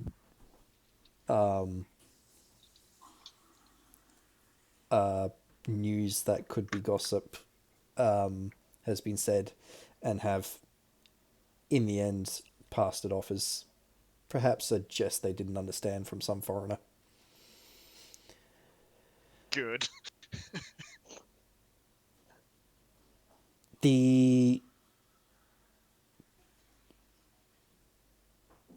Awesome.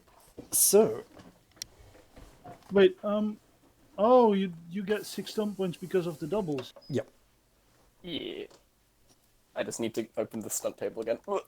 that's fine. I've been being organised. I've been doing that the other way around. So while I roll doubles and then a 6 on my third die, I'm gonna get the 5 stunt points, I think. Feel free to do it either way, but you can do it with the Consistent. just as long as it's consistent. Yes. So what I'm gonna do is I'm gonna take the 5 stunt points because that's what I've been doing ever. Yeah, that's fine.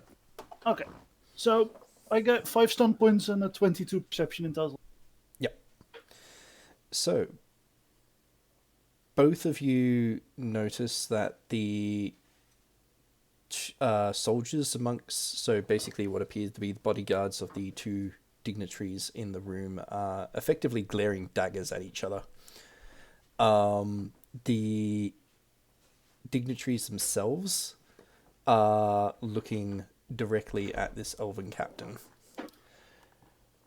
The elf lord seems, and well,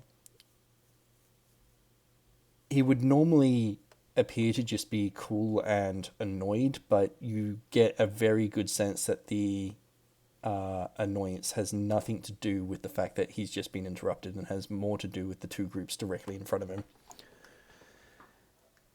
That's a good sign. Yep.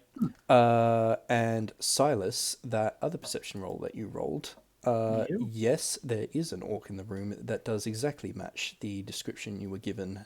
It is not the general, but it is one of those standing near him. So you're saying that both of my described peoples are here? Yep. Fuck.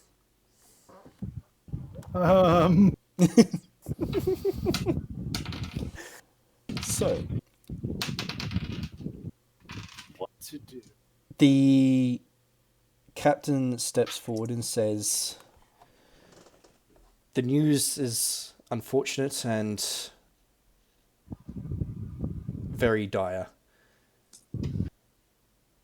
The ships under my command were ambushed by Bhajiri vessels not far from the statue of Eros, just to the north of Fort Hearth. Without provocation and without warning.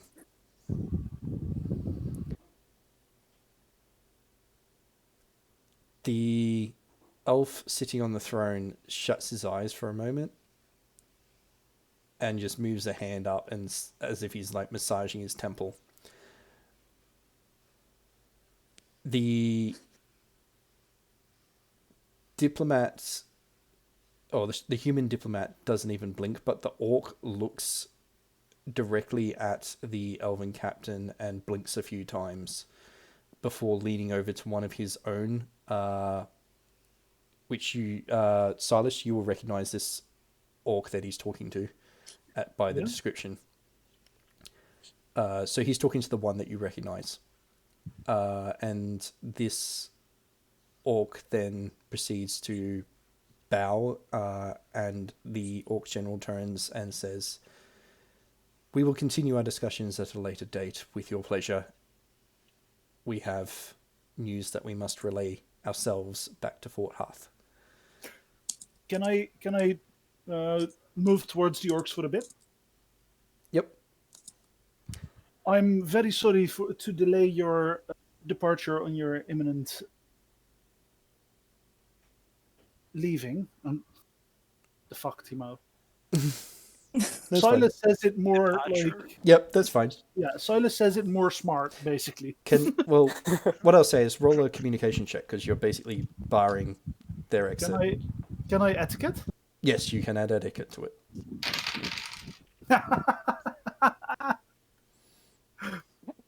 Is it 666? No, but I saw 2 6s come up, and the last one rolled from us. What was the last one? The last one was a 6, but like hit an edge and rolled in 4. So nearly triple sixed. Alright. I nearly triple six this. But considering its communication, that means that I still got like a decent boost. Yep. That's 12, 16 plus 5 is 21 total, I believe. Yeah. So the Elf Lord sort of waves a hand dismissively, and the orcs turn to walk past you, and you step effectively into their way, but rather than what would be the normal way to delay, which would be to hold a hand up, you instead drop into a bow. And the orc you recognize on the description sort of bristles, and his hand sort of drops towards where he would normally have a weapon. But the general claps him on the shoulder and turns to you, Silas, and says, "You have business with us?" Yes, I fear the dire news that... Oh, you're dropping out again. Hello? Yep. Hello? Okay. So Silas will turn to them and go, yes, I fear the dire news that we bring to this port also affects Fort Haathad and specifically, let me find the correct word for that country. Yes, specifically Fort Haathad. There's a note that we found on their ship, and it definitely involves Fort Haathad. So request that here is. Oh, you're Cutting losing you out again. again. You're cutting out. Does this make it any better? It seems to be for the moment. I think you might be having a sensitivity issue. Maybe. What I'll say is that the general nods and says, "If you have just arrived in port, you will find that my ship is currently at anchor in the harbour. Come find me aboard and we will discuss." Okay, in that case, I will definitely come visit. What is the name of your vessel? He gives a nod and says, "The Victorious." Okay. Thank you very much. In that case, I wish you a very good day, and I'll see you later in the day. He nods, and the group make their way out.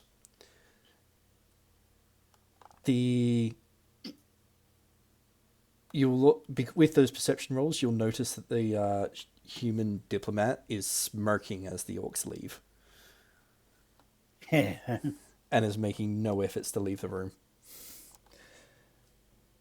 The lord sitting up on the dais sort of sags a little bit, and then looks at the captain and says, "It is true that this is indeed dire news, and I will have to fulfill my own duties in making sure that the Crown is informed as soon as possible. I'll expect a full report from you, Captain." And he turns and looks at now you, Silas, and Bhajiri, and says, he's still speaking to the captain, but he's implying that you can also speak as well, in his tone.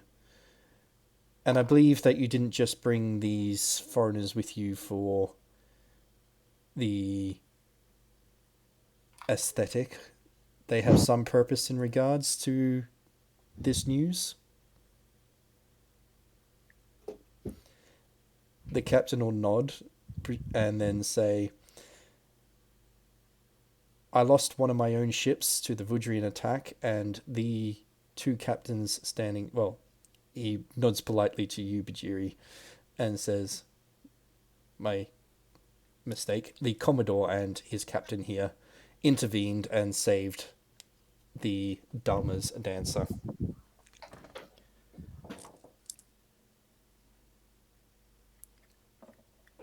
They boarded the Vidrian ships and have some additional information that they can also pass on.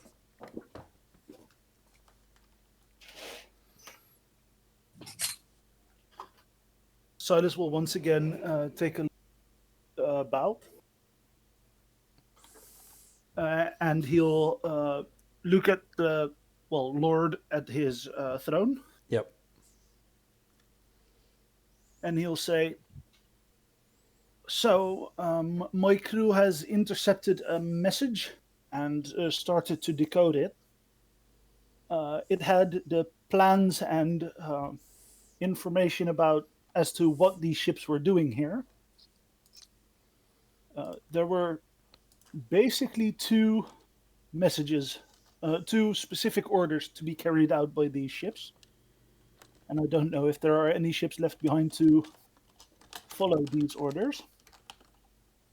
The first matter that they were dealing with is that they were intending to destroy any ships that approach the statue of Eros. And the second order that they were carrying out, which is why I tried to stop the general, they are scouting the strength of Fort Haath. It seems to prepare for an attack." The Lord leans forward and taps his jaw and says, "This is indeed interesting news.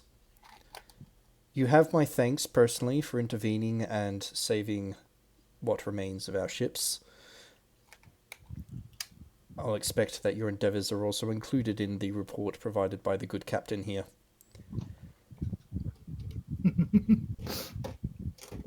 With that, you have my welcome in our humble port." He then turns to the Shiuk in the room and says, "It is unfortunate, but your petition must wait for another day. As it is clear that there are, unfortunately, greater circumstances I must attend to.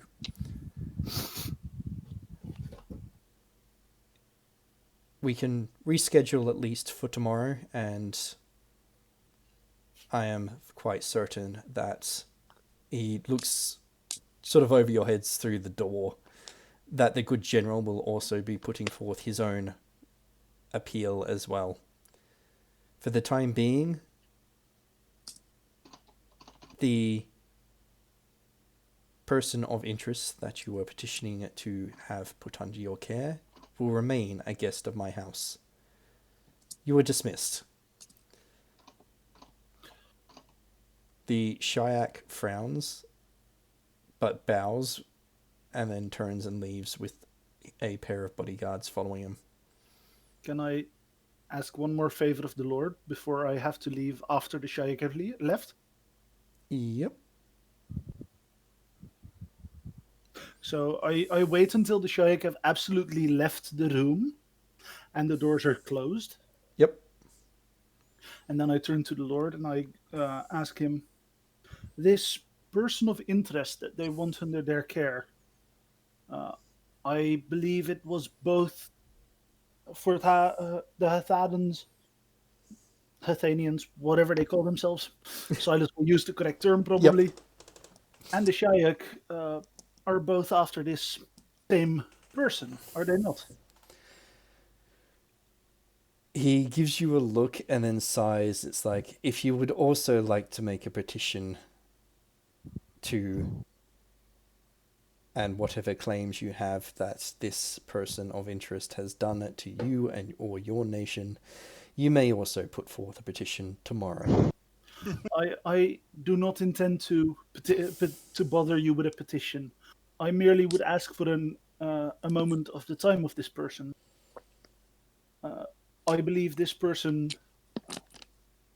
if this person is who I think it is absolutely necessary that I at least have one more conversation before we release her into the care of either the Shiuk or the Haathadans. He raises an eyebrow slightly and says to the captain, "You arrived in port this morning, did you not?" And at the brief nod, he turns around and looks to you, Silas, and goes, "Wait right here." You don't even see what he does, but a servant appears, leans over, and the Lord whispers to them, and the servant then disappears. The Lord then turns and looks at the captain and says, "Make your report to the Admiralty. I will see to it that these guests of yours are safely escorted from the building."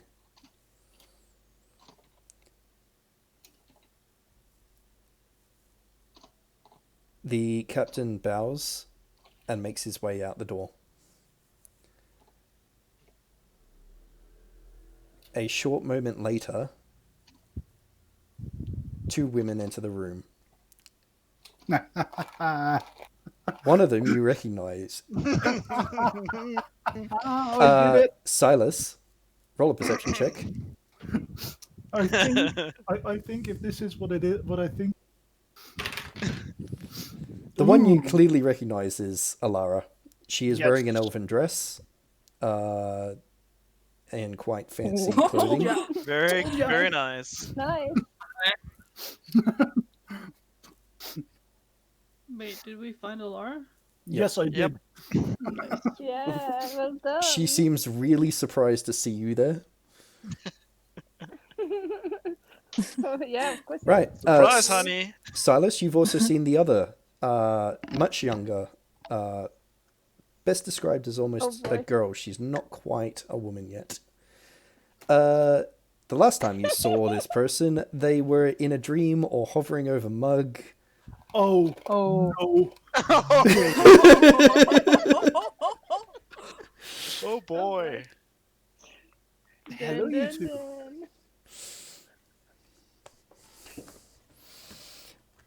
So you recognize both of them.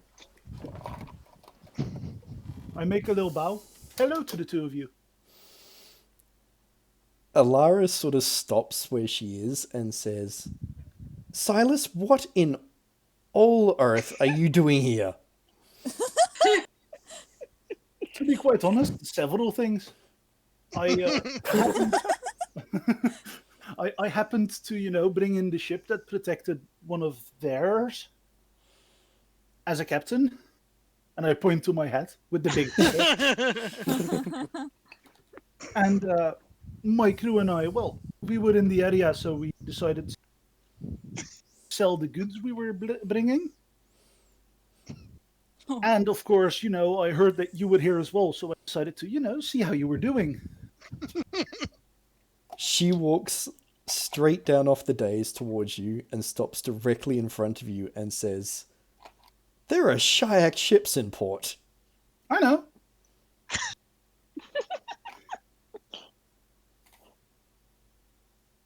But I'm also, trying to solve that a war is breaking out, so I thought, you know what, why not risk it for the biscuit? That's actually how he says it as well. She opens and shuts her mouth a few times and goes, "I could plan for so many things, but there's one thing I can never plan for you." And then she shakes her head and goes, "I don't know whether to slap you or kiss you, and you're probably going to get both." And then she turns and walks off. Oh. Silas just smirks. She stops in front of the Lord and gives a polite curtsy and says, "I do indeed know both these ruffians." She glances over her shoulders at both of you. Ruffians. But Bhajiri's just like mouth wide, just shaking his head, hands on his hips. Silas just smirks because he wears it like it's a title of honor.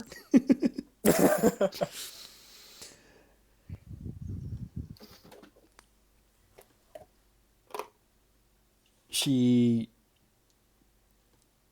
Lord nods and goes, as that may be, then they will have free access to the halls and may speak to you at any time as they please. Please understand that for your own safety, you will be under house arrest until this matter with Haathad and the Shiuk is dealt with. In the meantime, please do stick very close to my ward. He stands up and he walks down from past Alara, down the days to the both of you, and he gives you a formal bow before straightening and says, as friends of the Lady DuPont, my house is yours. You are welcome at any time. All I ask is that you, unlike the others that have recently called our port, please refrain from causing any untowards discomfort or distress towards my citizens. We'll do our best. I Too promise late for I that. shall do my best. I do want to apologize in advance for anything my mug might do. The second she hears that, you hear a very long sigh from Alara. And then I add, but I'm sure his handler Haldir will make sure that all goes to plan. Oh, God. Handler. What a title, huh? Yes, Haldir. By the way, to answer your message, Alara Dupont is yes, she's Lady Dupont. She's She is nobility. my girlfriend. That part I knew. Oops. So, the Lord then nods and goes, turns to the guard and, near the door and says, make sure that all are aware that our humble guests here have free access as and when they need.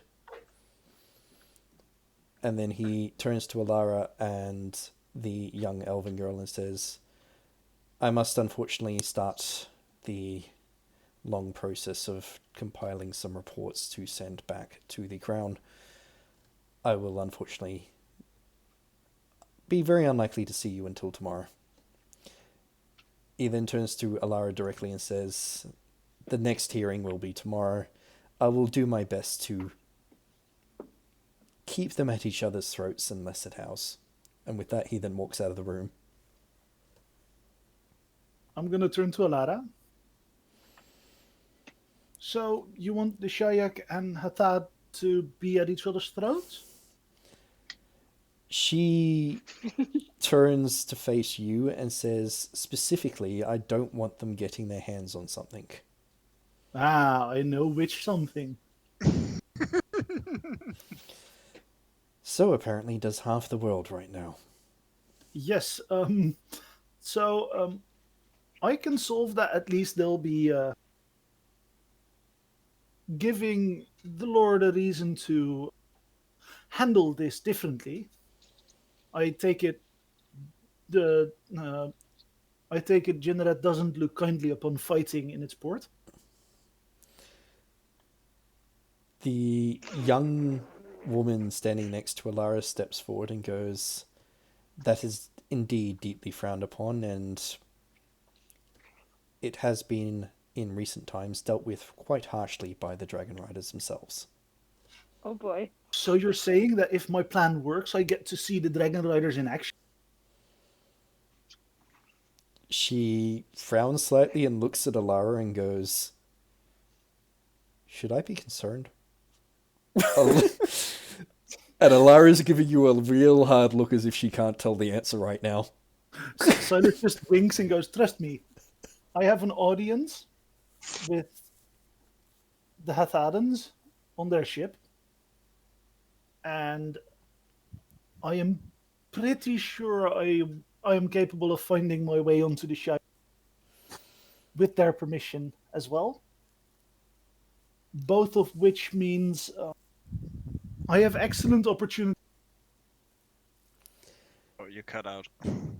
I have excellent opportunity to sow a few seeds of chaos, and we'll just see what happens after that. Alara's going to walk back up to you and put one single finger in the middle of your chest, and she goes, "Do not start a war on the streets of Fort Lillath." Not an all-out war, just some, as Mug Just would a call it, small one, pretty please. Just a little war. Just a little bit of war. as Temple Mug fight. would call it, some friendly temple fight.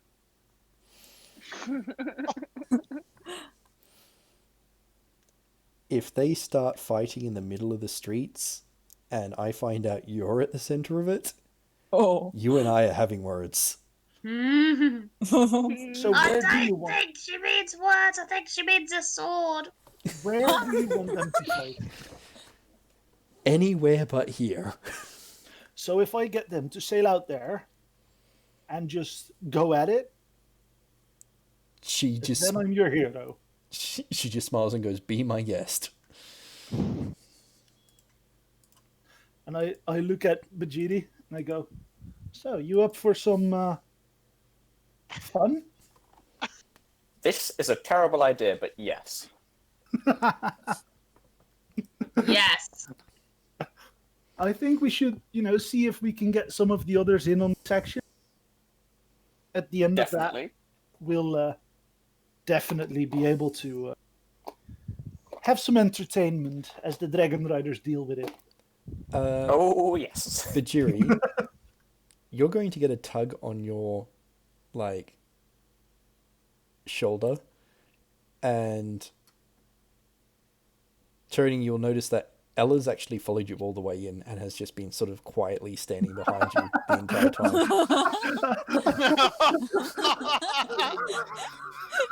Bhajiri's gonna, stroke his chin and be like, everything okay?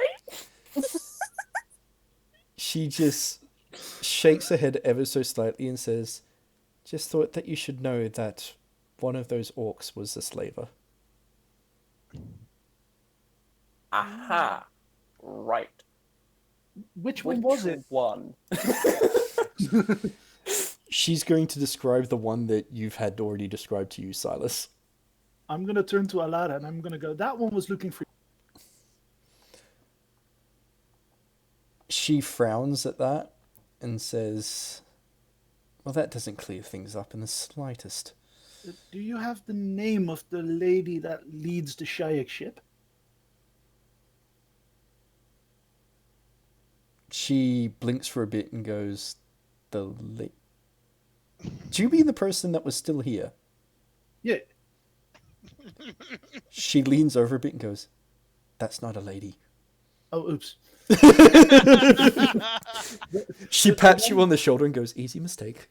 The one that was up front with the, that was in charge of that whole group of earlier.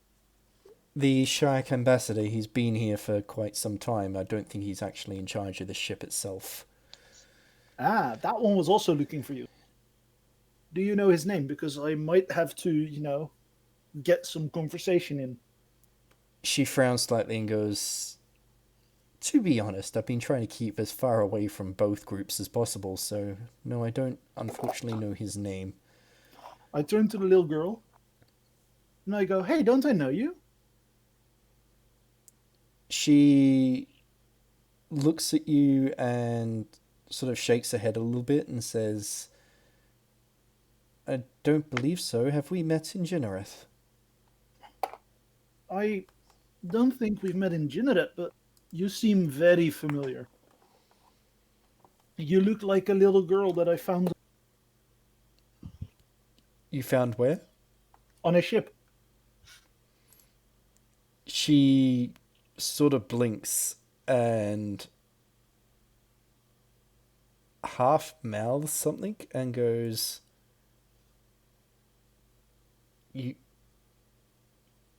You've seen Lydia?" What was her name? She sort of blinks for a bit and she goes, "My sister, Lydia. Lydia Tanmarant. You've seen her." I proceed to describe the girl that I saw. Considering they're exact twins, you're pretty much describing her as well. But You mean you're describing Yeah, the ship? so that you Silas starts describing, and he goes, "She's about as tall as you, and she has long hair. It's about as long as your hair. Oh, it's the same color as well. Wow, cute. she really looks like you. she blinks and goes, she is my twin. That explains a lot." And then, out of character, Timo needs a little bit of a kickstart to the brain. Yep. What exactly happened to that girl besides possessing Bingo? Not Bingo, the other one, Mug. Yeah, being murdered. horribly. Yeah, and that's What you Ritual vaguely, what you remember is that she was attacked and she was used as part of a magical ritual by the Vudrian, or by a Vudrian. You don't know. yeah. I'm just gonna say the Vudrian because they started war as well now, so I'm just gonna feed that. Oh, wait. Are you going to describe what happened? Because you are going to traumatize the twin of the poor girl. No, I'm not. I'm not fully. Yes.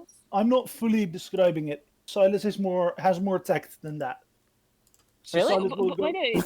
She does. Was Alara there already, or Alara joined us later when this happened? Alara was there. She was there, but she hasn't seen the twin specifically. So I'm going to describe to Alara. Remember when we found that one very dark ship with the sad story? She blinks and then goes, "You don't mean that ship?" Yes. The one where we had to run for our lives in the end. She just very, very gently puts a hand on the shoulder of this girl who seems to be fighting back tears at this stage. She goes, is she still alive?" I'm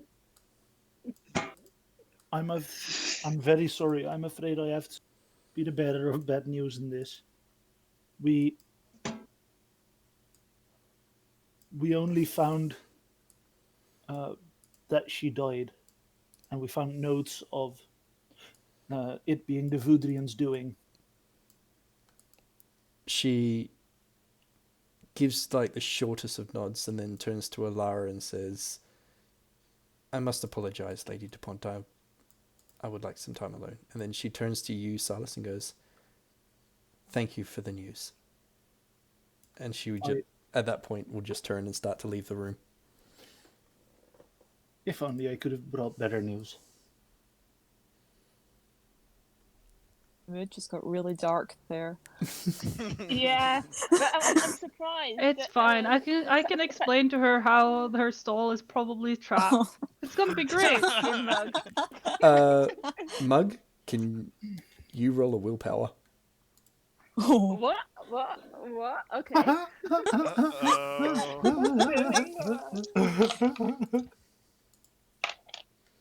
Oh wow. Okay, I actually had a really good willpower on this, but my actual willpower is not great. Oh, they're so cute. Poor girls. I'm gonna assume that now that I brought the news, the like sadder looking one is the one that's that's still alive, and the other one is possessed. Yep.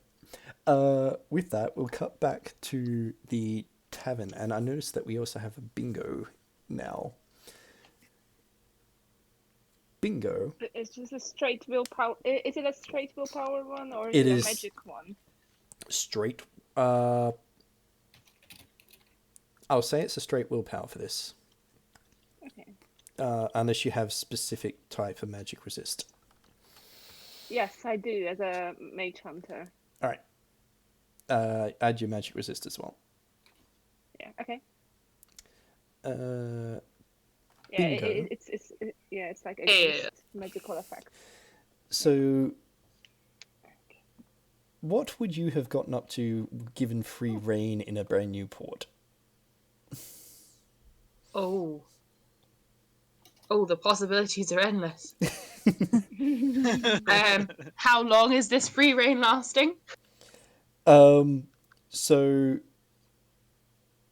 what I will say is that you've come up on deck at a point where most of the crew have already left. Seda herself is sort of standing on the deck, and she's watching a group make their way to another vessel. And she's going to turn to you and say,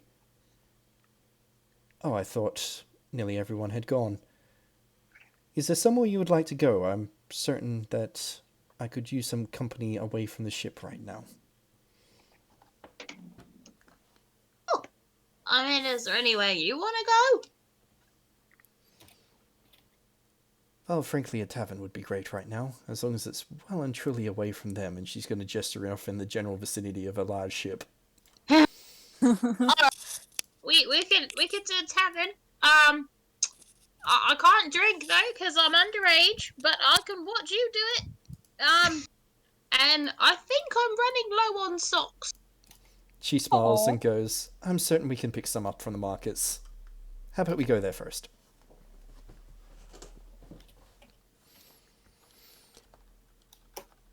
I have questions regarding that last statement.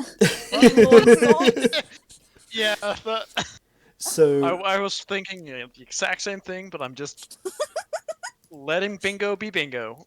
To be fair, wrong list. Bingo has paid several people in socks.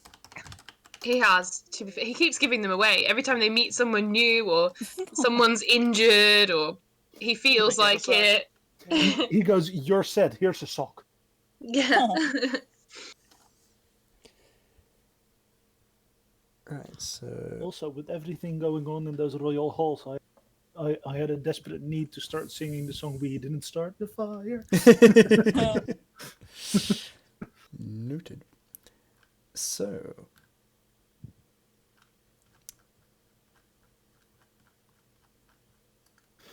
like, what I'm going to say happens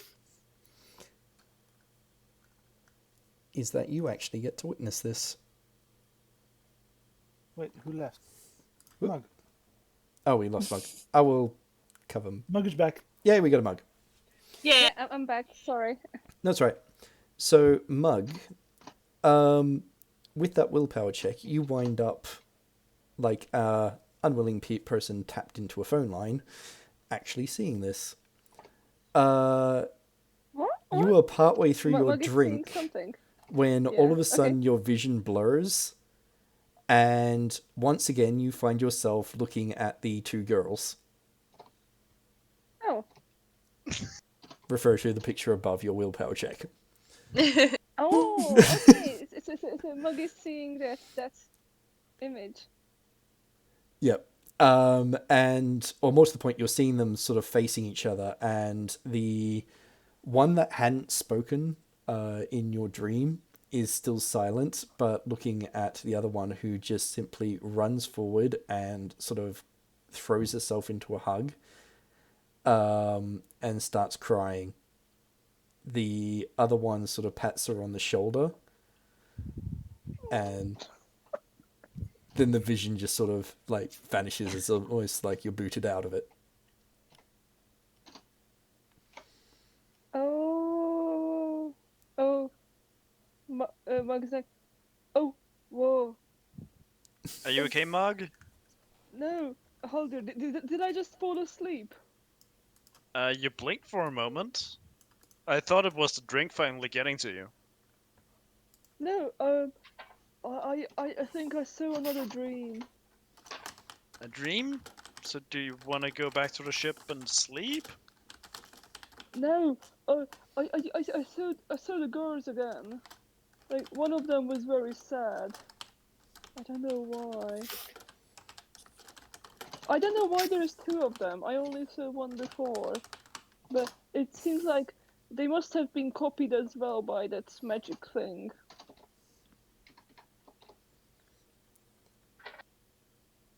And so you're seeing these girls.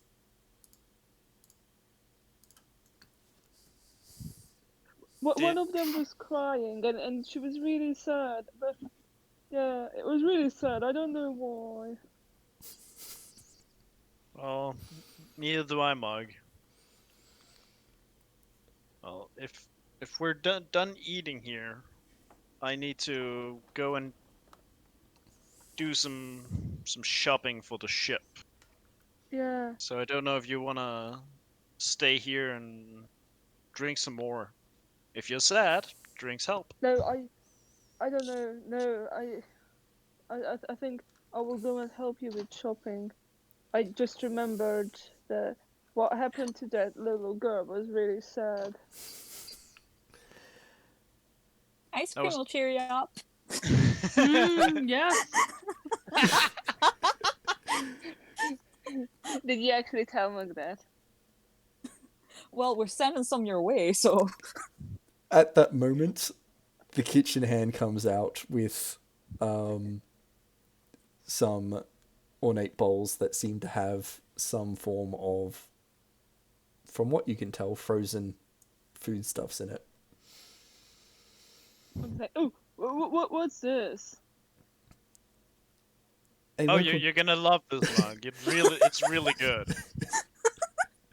Is it a drink? I mean, it's too Oh, hard for a drink. It's food. Yeah. Okay. How do you eat it? And Mhm. Mug takes out a scoop with his hands and puts it in his mouth. It is extremely cold. Should I roll a Constitution if he gets a brain freeze? Taking a whole Yep. scoop with his hand. Yep. Yeah. The tavern He's keepers not also. tasting it. He just put it into his mouth and tries to eat it. Yeah, the tavern keeper will also come around and settle the bills with each of you. Oh yeah. Yeah, I think Mug doesn't get a brain freeze. Mug is actually chugging down the ice cream as well.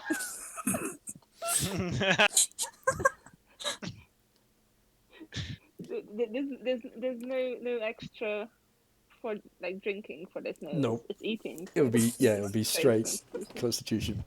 The tavern keep comes around to you, Haldir, and he's sort of giving Mug a side eye, and he goes, "Are all Riskins like that?" How he just sighs and looks at him like he's the only one I've seen acting like in this way. He's from a different place than most of them. The tavern keeper just nods and goes, "I wonder how long it will take him to invent the spoon," and he just walks off. Haldir sitting with a spoon with his own ice cream, like, yeah. Yeah, Mug is just scooping it out with his hands and then just eating it, and like he's literally just shoving it down his throat, going, "This is like pretty cold, but like kind of nice." Yeah. So just to keep things simple, for Wisp and Verity's meal all up, that would have been a gold for the two of you. What Mug wound up ordering? Oh god. Just the sheer volume of food. That will come to about a gold and like another 20 silvers on top. Got it. Yeah, so Mug takes out a pouch with golds in it. How many of these was it? And then shoves it into Haldir's face. Because he's not confident in counting it. Just these two, Mug. Okay. Just these two. I mean, I guess these are shiny coins. They are very shiny. Yeah, but this is a cheap place, I guess. Haldir just rolls his eyes and like, I'm gonna go up and pay. Verity Walks will up and also tip. Well, actually, does Verity know what tipping is? Mug wouldn't know. Haldir knows, which mean- is why it's 2 gold instead, because he feels like this guy deserves the tip. Oh yeah. Verity, I'm just gonna say that she probably does by virtue of having been around the crew. I'd Yeah. assume she knows how to, she knows the concept of tipping, but not how much. yeah, Oh, She's- no. She's just gonna like give another gold. yep. Oh boy. But this man had the best shift of his life. The tavern keeper seems very thrilled at both of you and says, "You're free to come anytime. My establishment is yours." Well, the How- deed's how- turn now. Haldir looks at him and like, be careful of saying things like that. Yeah, did we He- just buy the There are tavern? reasons we took them. He just flips the gold coin and goes, "Well, you've paid my rent for a month," and he just turns and walks out the back with it. Are we buying this place at some point? Haldir, you also hear like a very like harried, whispered conversation on one of the nearby tables about how Reskins are apparently made of gold. Considering how much Mug was just shoving money around the table. Wait a second. What's made of gold? Reskin, as in the dwarves. Ah. Yeah. So There are probably not many dwarves around here. you have not seen a single one in port. Yeah. Bingo. Yes. You will effectively almost get dragged by Say to clean out of the district towards the markets where she'll slow to a more normal walking pace. And then she'll sort of look down at you and give a sort of sheepish smile and go, "I do apologize for that, but with so many from Haathad in the area, I didn't feel like landing in a jail cell again." I don't like jail cells either, especially because they're too big for me, so they tend to put me in really little ones. I don't like those. She blinks slightly and goes, "Who throws a child in jail?" Well, see, people are under the misconception that because I am so troublesome, I am old enough to know better. She blinks and goes, "Sounds like there's a story behind that." And just you've destroyed buildings, I can never go home again. It's fine. She laughs and goes, "Well, I guess I'm in a very similar boat in that I can't also return home." You blow up. She smiles and goes, "Well, apart from in my line of work, nothing as grand as a building." I mean, it wasn't so much the size of the building I blew up, it was more who lived there. See, that's where my problem also lies. It's the more the who and less the where. No problem, and sometimes I don't even mean it. She's gonna just giggle at that. But, you know, that's how I lost these. And he'll hold up his hand, which has the two missing little fingers. Yeah. Big boom. Really big boom. And since then you've been travelling with this group? Yeah. I mean, I did stuff by myself. Got into a bit of, what's the word? What's the fancy way of saying criminology? You know, dabbled, this, that. Explosions, booms, fires, more explosions, gunpowder, socks. Yeah, then I just sort of, you know, found them and, yeah, they seem alright. No one's tried to kill me yet. Well, that's always a good thing. Yeah. You know, you should stay. They'd like you. Well, I've been considering it. And she looks sort of, she gives you a sort of sly look at saying, "And what do you think they'd like about me?" You're terrific. Plus, if we got you, I could argue the case for getting rid of the child as an extra thing we don't need. She blinks and goes, "What child?" There's this kid, right, and he's trying to be all cute, but the position of cute, annoying, small thing has already been taken by me. And what does the child bring to the party? Nothing. He doesn't buy everybody socks. He doesn't give everyone coffee. He doesn't set things on fire or blow things up. He just sits there looking gormless like a chump. She sort of looks at you for a moment and then starts laughing quite loud. It's not funny.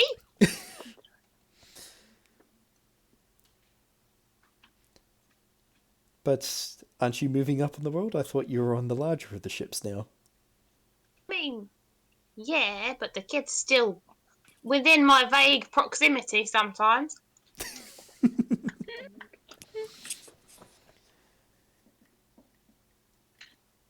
So what do you do apart from working with this group? I've been working on a secret special blend of coffee.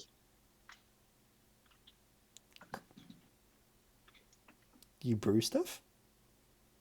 Yeah, I brew stuff that goes bang. Sometimes I try to brew coffee and it accidentally goes bang because I didn't clean the bowl out from the last time I was making stuff. But at least when the coffee goes bang, it smells nice. And then I sort of like make little bits and pieces sometimes. One day I'd like to have my own little tinker shop, you know, like in the middle of nowhere, and people have to travel for miles to come and get your stuff. And then they pay you loads for the little things you've made for them. That'd be quite cool. She gives you a slight smile and goes, well, that's something to dream forward to. Yeah. In my case, I'm just looking for family. But So you wanted socks, you said. changing the subject, are you? I may be small and a little bit dense, but I know a change of subject when I hear it in my earballs. She just smiles. Fair, fair. So what was your question? Who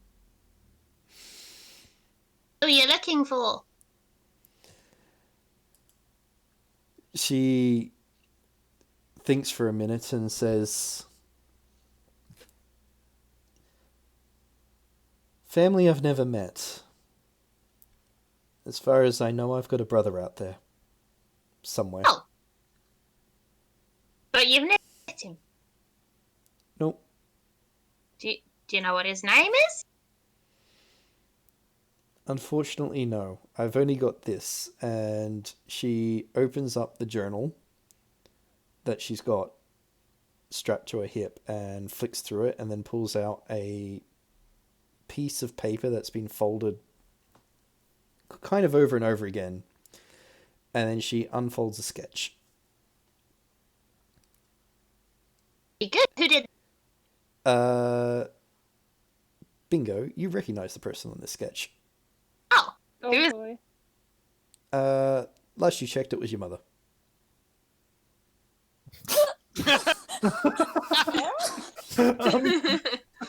I'm What? confused now. Wait. Bingo My has a mum's lot. not your brother. She stops dead in her tracks and turns to stare at you. I assume am I holding this piece of paper or did she just show it to me? She... I'd say she would have handed it to you. Yeah, he'll just point at it like, yeah, that's Mum. I think she's your brother. Like, no offense, but she She's birthed me. She's So- going to pop down onto one knee and look you dead in the eyes and goes, that's your mother. Yeah. Yeah. It gets better every time. Wow. Cool. You see the... Hang on, what was my mum again? Right, see the little halfling ears and the wavy hair and that tiny little tilt at the end of her nose? Yeah, and that tiny little snaggle tooth that everyone said was really cute but she thought was really ugly? I've got one too, look! And he'll show her like, look! And he'll sort of lift the bottom of his mask up. And then put the mask back on very quickly because no one sees his face. she's going to... You see her, like, open them and shut her mouth a few times, and she's going to go... That was the only clue I had as to who would know who my brother is. Which means that if that's your mother... Uh-huh. That would make you my brother? What race is the person I'm currently speaking to? She is full-blown orc. Well, I mean, she did have a thing.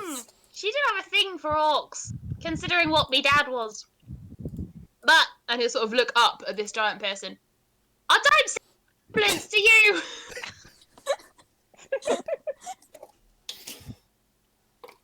We should ask somebody. Picks a random stranger off the street. Excuse me, miss.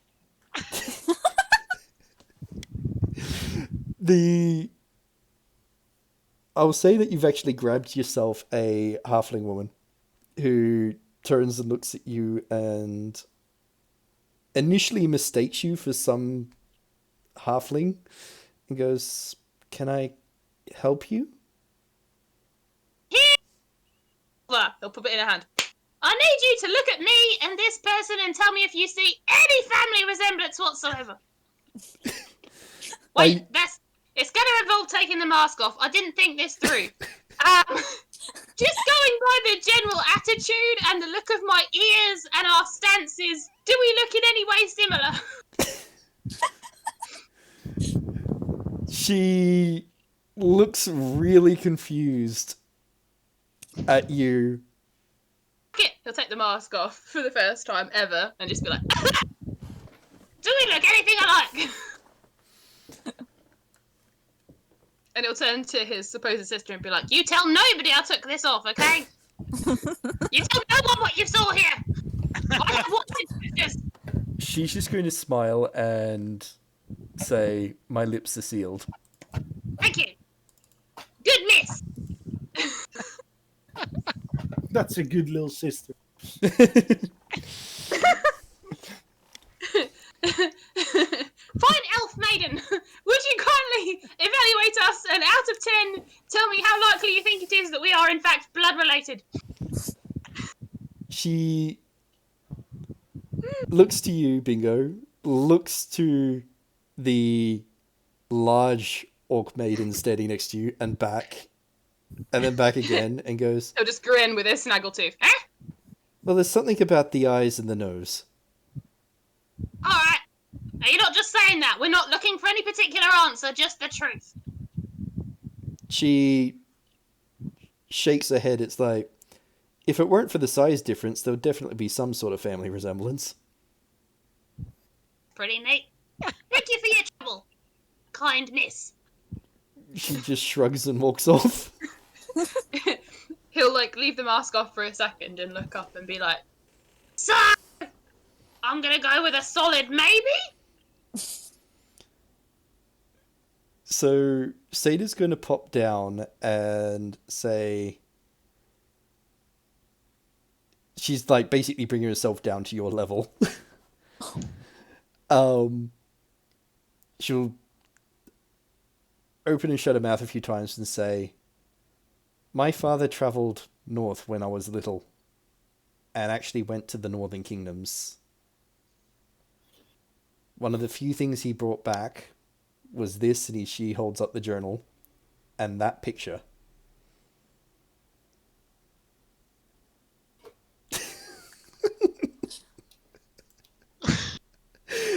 Also, I love Bhajiri's theory. oh my god! All this time we've been thinking Bingo's like, what, like 12 maybe? No, Bingo's 4. That would explain so much. Yeah, he's actually a prodigy orc. It would be terrifying, though. Imagine a full-grown orc that has Bingo's behavior. I know. Okay, now, forgive me for a moment, because it's almost as if I only just came into this just now and have conveniently forgotten everything else we've ever done. And what happened to your father?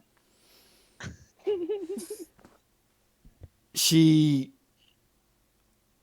sort of blinks and then says, "Oh, as far as I know, based on what they told me when I got thrown in that cell, is that he's been murdered."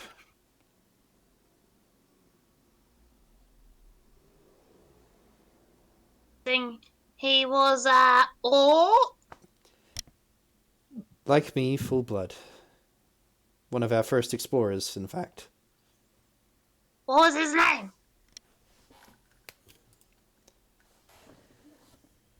He went by the name Skystrider, and he's left that mark all over the world, but his family name? Yeah. He was Mol.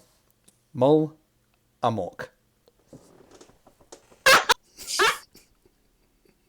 Yes, I did that on purpose. Nice. I'm getting an image of bright colours and lavender. I don't know why. Right, anyway. And she holds her hand out and she says, "And to formally introduce myself, I am Seda Amok." Hi! Bingo! Can't remember my own surname right now, but I'm sure I had one. Shit! Well, she just smiles and goes, "You came into some big news rather suddenly, frankly, so did I, and you have, as far as I can tell, equal claim to the name Amok." Do I recognise that name? Is that a name my mother ever mentioned? I would say she hasn't actually mentioned who your father actually was. No. Just that he was an orc. Yep.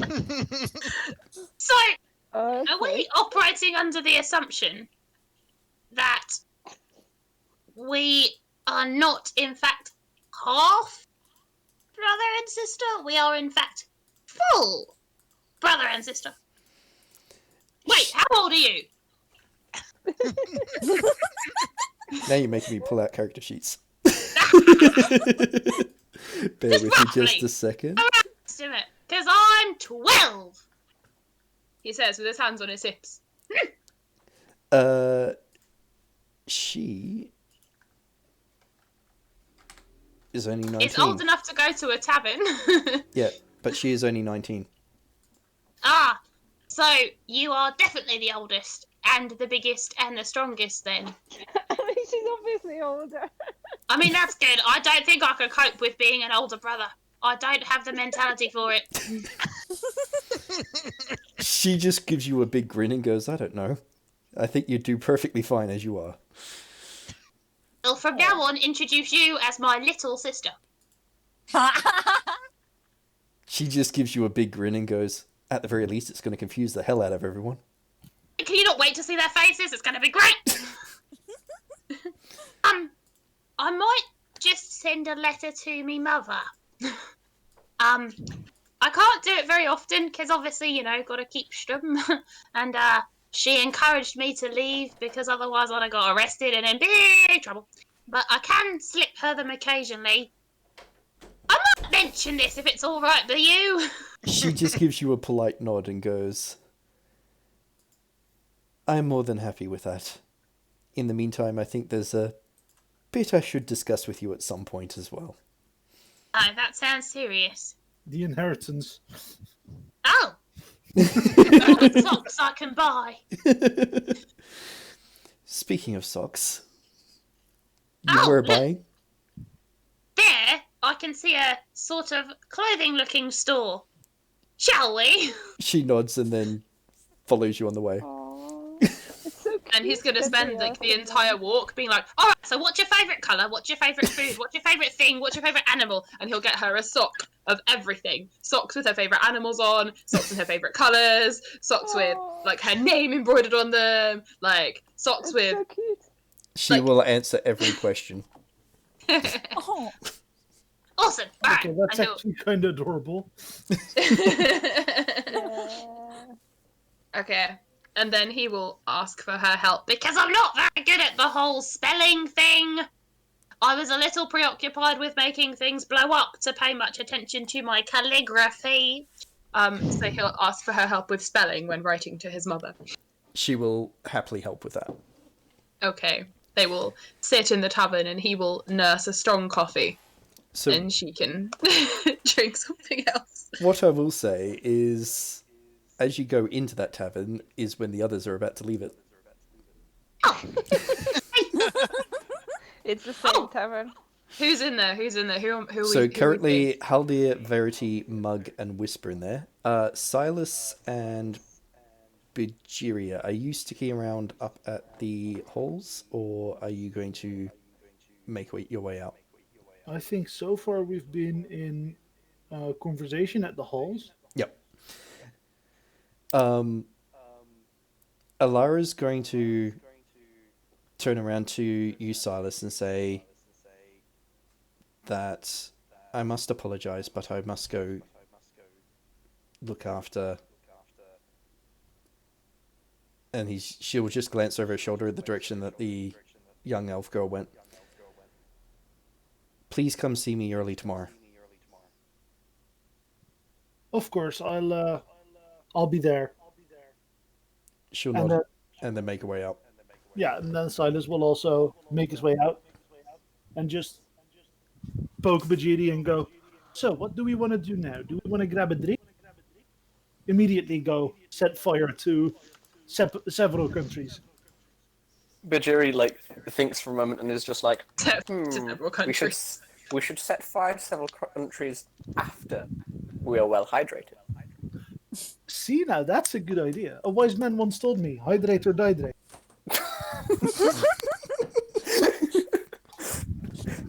Bhajiri's response to that is very simply just like, frankly, that's the wisest thing I've ever heard anyone say. Thank you for telling me this, Silas.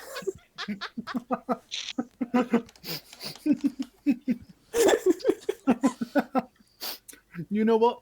I'm feeling giddy. First round's on me. Bhajiri's just like, very generous. And is that just for us two, or everyone that's going to be in the tavern? No, only us.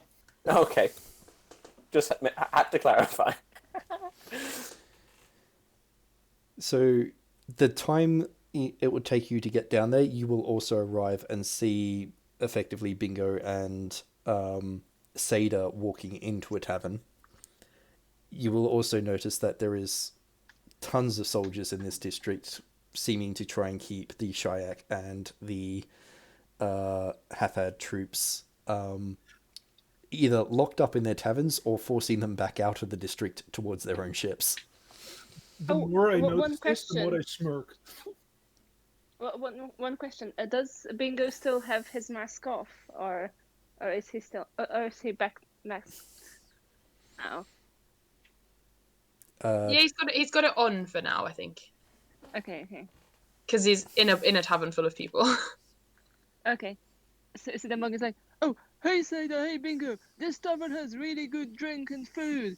They only ask you for 2 shiny ones, and they get you the best food and drink.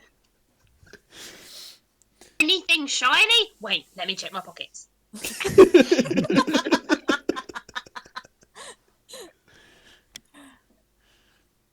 Haldir's giving a wave and like, oh, welcome. It seems like most of us seems to find this tavern. Seda's just going to sort of give you a half smile, Haldir, and say, well, considering half of them would want to arrest me and the other half don't look all that friendly, I think this is the quietest one in town. And to be fair, I think for us, it's probably best we stay quiet for now. We'll see what happens later when we go and have chats. Oh, did Silas and Bhajiri arrive as well? I'd say that you would have walked in just behind Seda and Bingo. Hey, Bingo!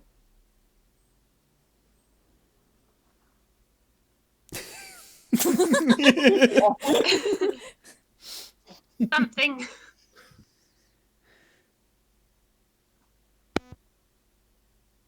Let me try it again. Hey, Bingo! Hang on. Sorry, my sound My sound disappeared and you all went roboty. Ah! Uh, I heard you say hello and I said hello back, I swear, but it went all roboty. Hello. Oh, I found something. You found something? What did you I find? found Yeah, something. what did you find?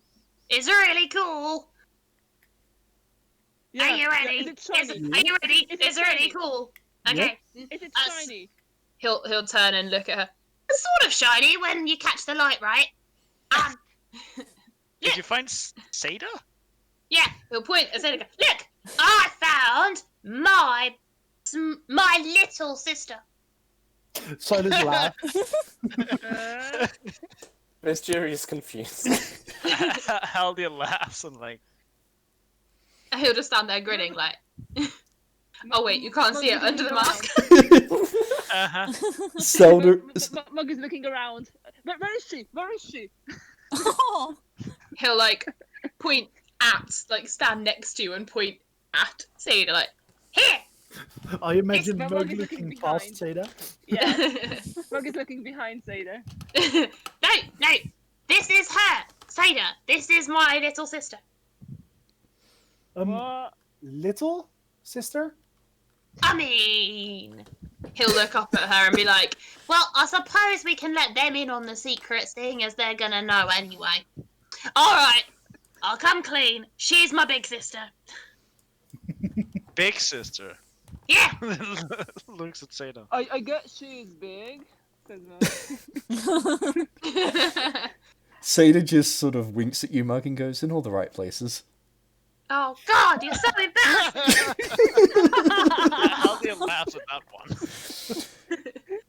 And then she's going to look at you, Haldir, and go, in all seriousness, yes. Oh, really? Huh. Bhajiri's And- just like, I can see the resemblance. When does this revelation happen? Well, she's got this picture, and it turns out we've got the same mum, and it also turns out we've probably got the same dad. Oh wow, you have the same parents. Does that mean that you are siblings? Yeah. Seda's going to just hold one finger up and go, with the minor correction that we only share the same dad. Not that that matters in Haathad.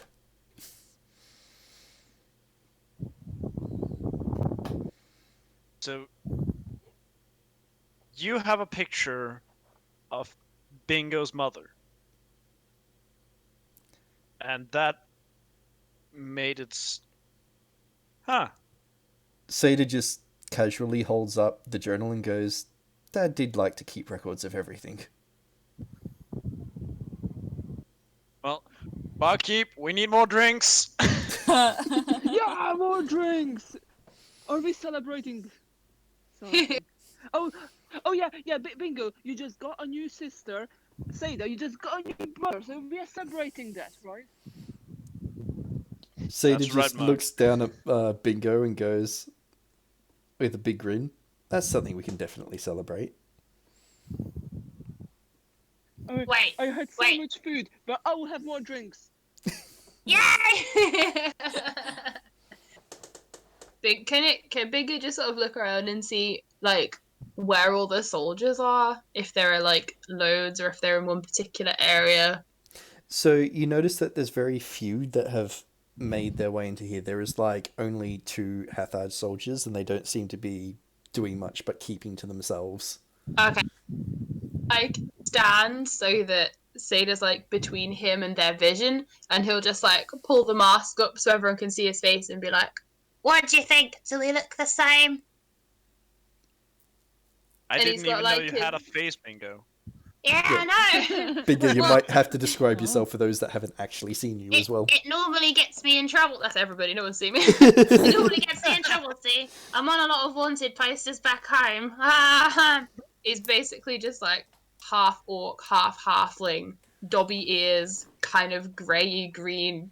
Looks like a goblin without them existing in this world. So orc, halfling, half orc, orcling, half orcling. And he's got like An a little orcling? snaggle tooth. Jog my memory, but I believe you were from Jinnerith, right? I think so, yeah. based on that, Haldir, can you roll a? Oh no! Yes, yes, I can. I'd say a history. That So, would be basically a law. intelligence? Yeah, intelligence, law, history. If you got it.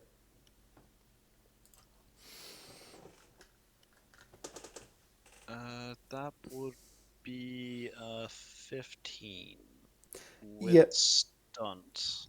So I'm probably gonna take a +2. Yep. So, you remember the wanted posters? How much were they worth? Quite a bit. What is Bingo's real name and what did they do? Oh, I can think of his real name. Hang on, because I don't have my notes, but I might just give him a new surname because I've completely forgotten what his original surname was. His name is. Hang on. Well, whatever that would be on the wanted poster, it Yeah. might not have been the full name. This, I think, was something similar. I haven't got my note. I don't have my note on me, but I think it was something like Snagglefang book something. And what did Bingo blow up to get wanted?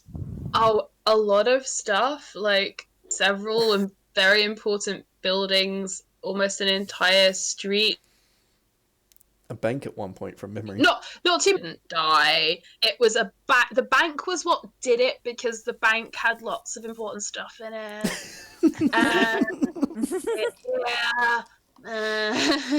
And his 2 fingers were left at the scene. Haldir like looks around and then goes down and puts your mask back on. Like, I didn't expect to have Snagglefang on the ship. Name out loud. Oh, he's saying it very like low. Okay. Well, now I understand why you're so glad for explosions. At that point, Silas will like chip in and go, "So, wanted posters? You seem to know something. How much was here worth?" Yeah, it seems like our crew is all gonna be on wanted posters eventually, or have been too. Sada's actually Sorry. going to look at you all and go, "How many of you have a wanted poster already?" I've got a kill order against me. 2, Yeah. 3, something like that, and a few wanted posters. I had a poster, but it was bad.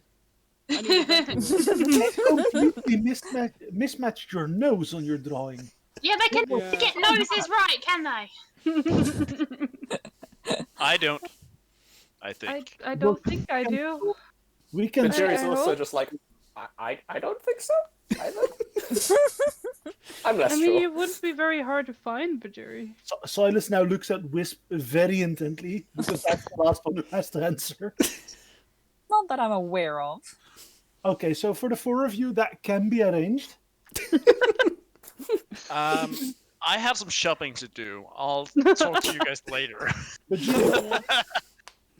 Silas just turns to Bhajiri and goes, "Well, now that we've had a drink, do you maybe want to, go and get yourself a wanted poster? Because Sounds think like a we can handle plan. that." What exactly are you two up to? Hey, we're working here on orders from a Lady Dupont. You found a Lara? Oh, you found a Lara. How is Yeah. she? And you never started with that? No, because we were busy finding out, Sada just waves. No. we were kind of distracted by the fact that there's now, a family reunion with fishing, so we had to, give that its proper respect. Everyone's having a reunion today, aren't they? Gosh. Well, I'm very glad my belly reunited with this beer. Just chugs another beer from the table. With that, however, I think we are gonna And he looks at Bhajiri. So, we know we can enter the ship for Haathad. Do we want to start there, or do we want to go Shiuk first? Wait, What are you enter planning ships? to do? What are you guys planning? We're Oh, going to have God. Are a we fighting? Are we civil fighting? I want to conversation. fight. I promised no war would break out in this port. Why would you promise Yes, that? please. We are Don't trying like how our you very said best. that. We are trying our very best to avoid war right now. Damn it! No, you can't do that, bastard. Mug, It's war from us. Mug, we're delaying the war for so that you can properly fight. I can fight properly now. Yes, but we want to get you in the middle of the fight before, so that you can punch the most people. Okay, but if you are starting a war, you better include me. Mug, you'll know before the war actually starts. Okay, that's good. Yeah. So what else did you find in there when we left with Haldir? What did you guys get up to? So Silas looks very doubting for a second. Like he's deep in thought, and he goes, "Well, so I found the friend of your the sister of your friend. What? I The- mean, the- I have my friends here. Well, the And girl, Mug looks around. the little girl. Remember from the arena that we two were fighting in, and you were shooting much better than me. Wait. You mean the dead magical girl? Yes, but I found the not dead version, which was her twin. Oh, you found a copy of her. Yeah. Uh-oh. I've been seeing them in the dream. Something like that. There's two of her now. Yeah. Did you find the other one? Yes. Where is she? She is. I don't know where she is right now. Oh. Can I find her? I don't think it's going to be easy to just walk up there.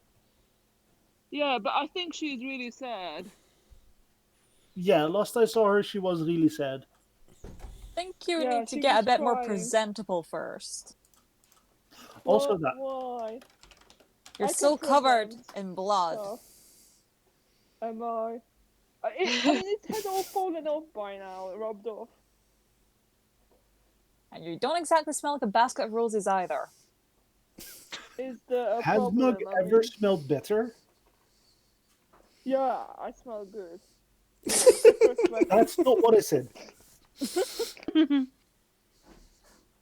Well, maybe we could find a place to take baths, and then we could maybe, I don't know if there's possible to maybe see where they keep the dragons. I want to see where they keep the dragons. About that, if about that's that, a about thing. that. Something about dragons? The Yes. dragons. dragons. So, Verity. Mhm. I know you usually wake up at dawn. I mean, I wake up before dawn because you have to be ready for dawn. Could you Don't encourage her. Could you wake me up half an hour to half an hour before dawn? I can wake you up when I wake up, yeah. Good. I wanna, bask in the glory of the sun for a bit. Can I do a fucking insight on that? Yes, you can. Something's up. To be fair, he has been there. Silas is not gonna lie about that. Silas wants to bask in the glory of the sun, but just because he wanna catch some sun before the show starts. Wait, what is that? Is that perception? I'd say perception, yeah. Would that be versus my communication? Yes. It'll be a versus. Just to see whether you are convincing enough on whether it's the sun or whether it's something else that's going to happen. To be fair, he also wants to lay in the sun. Part of the plan is that Bhajiri and him are gonna have a tea party at the top of the balloon in the sun, watching the dragons. Yeah, completely innocent.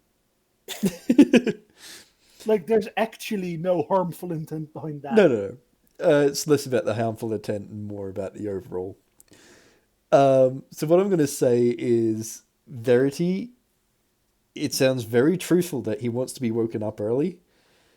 but you get the suspicion it's got nothing to do with your morning prayers. Wait a second, because I rolled higher. Oh my god, I hate you. Alright, Wow. nope, that's fine. He is extremely convincing. You're still probably not 100% sold that it's on the prayers, but you don't see any reason why it would be anything else. I mean, I'll wake you up. Yeah. Thank you. Why are you asking though? Like, Well, so I want to, lay in the sun for a bit and then watch the dragons. there's dragons in the morning? Yes, or at least the dragon knights do a fly over the city. Wait. GM question. Yep. I get up this early every morning. Yep. Wouldn't I have seen them this morning? We arrived this day, like. Yeah. Oh, did we arrive too late? You've Okay, you've we literally arrived today, so you wouldn't have seen them this morning, but on the first morning that you're here, overnight. In which case, she will literally like grin so heavily. It's like, you mean we can see dragons? Can we see dragons? I want to see dragons before that. I want to see where they keep them. Have you met any of the dragon riders? We've seen a few, and he looks at Bhajiri and goes, about 5, 10, maybe more, something And like they that, look right? really Were they cool. on their dragons? How did they look? What did they do? Were the I'm gonna- dragons there? Were they different colors? There were different colours. There were different colours. Wait, no. Like Bajira's like panicked. Haldir's just looking at these guys, being so hyped, just not giving up. Silas then goes, well, they have a really cool armor. It has lots of like feathers and Oh no. metal, and it looks good. Why did it have feathers in Whis is the like, armor? don't encourage her. What the hell? They're in the sky. Why do you need feathers in the sky? To fly better, obviously. God. Okay, so Aerodynamics and all that. that. I don't know what a dragon is.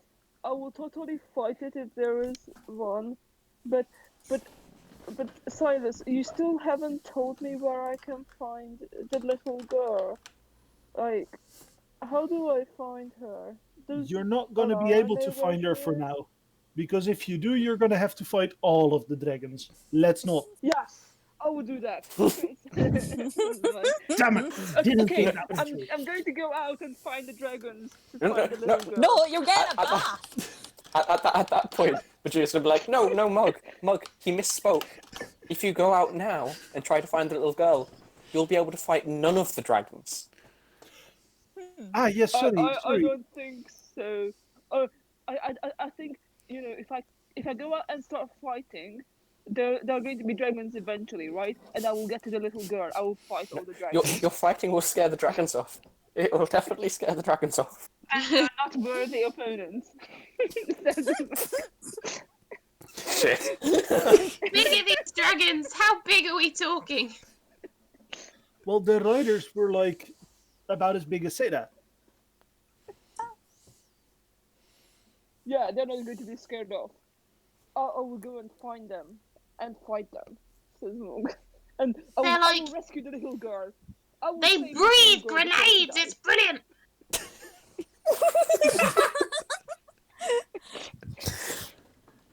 Bingo, you're not What is entirely going wrong. on? They do breathe fire. They set fire to the rain. You guys are way too excited about these Can we go dragons. see one? I mean, I read about them Please, when we were doing tactics and things back home. Yeah. But I really want to see one, like, live. Yes. Yeah. Okay, come with Can me, we see one Verity. now? We will hunt Like- down I mean- the dragons. Yeah. They are very big and very majestic, but So, we're all gonna wake How up early and dare show us?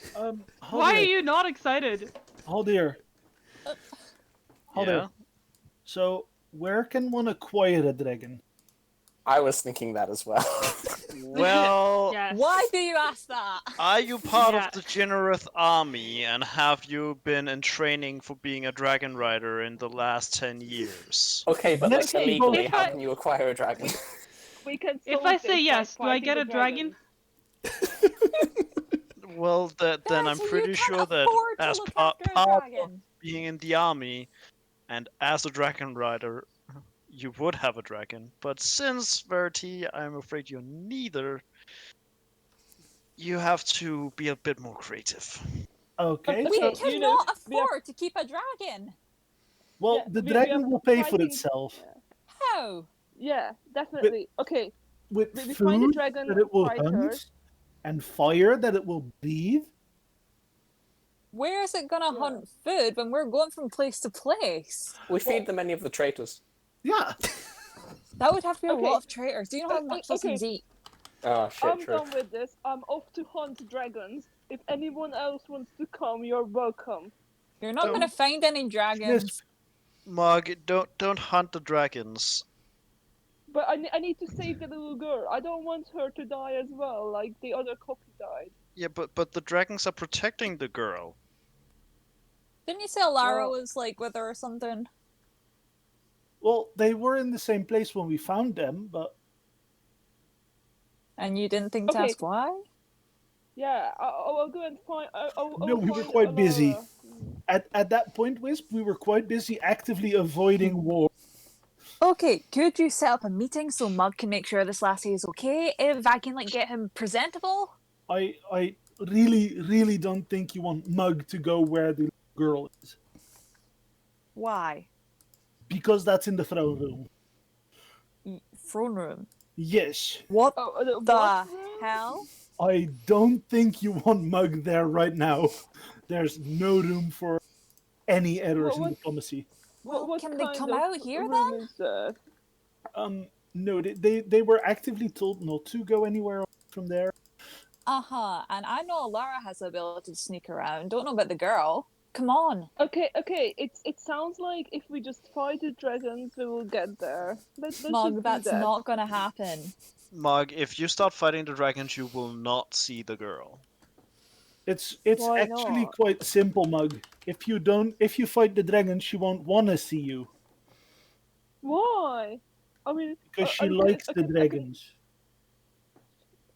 But like, I thought the dragons were keeping her captive, and that's why she can't leave. She's not Like- she's not kept captive Yeah. by the dragons. The I- dragons I are don't get protecting it. her. Because but the other girl was also attacked by the bad people, and dragons are monsters. So they were.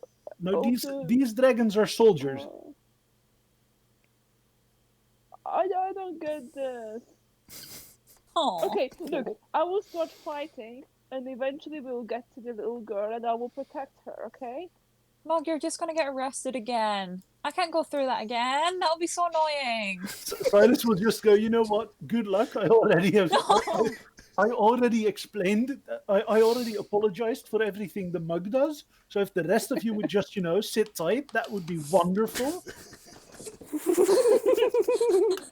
Okay, I know what I can do. I will find the slavers and ask them What? for their pits, and if they don't tell me where it is, I will start beating them up. That will start a fight. That's a good plan. And Mug No, is it's marching out. terrible. Mug, if you go Wait. to the slavers, go to the Shiuk slavers and tell them that Haathad sent you. That will get you in a I will fight do. real quick. Yes. I'm Why are you going. encouraging him? And Mug is going out. No, Too Mug, tight. come back.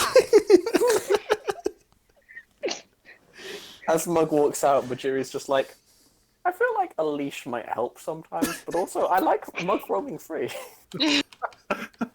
Can we please get more free range mugs? Haldir, Haldir, I still want to know where they keep the dragons. Can we go see them?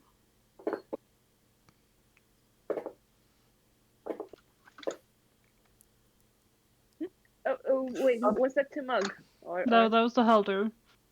Yeah, to Haldir. Verity, you could go ask the fancy feather armor dudes where they keep their dragons. Somehow doubt they will just tell me unless it's open to visitors. She looks at Haldir again like, I don't know how this works.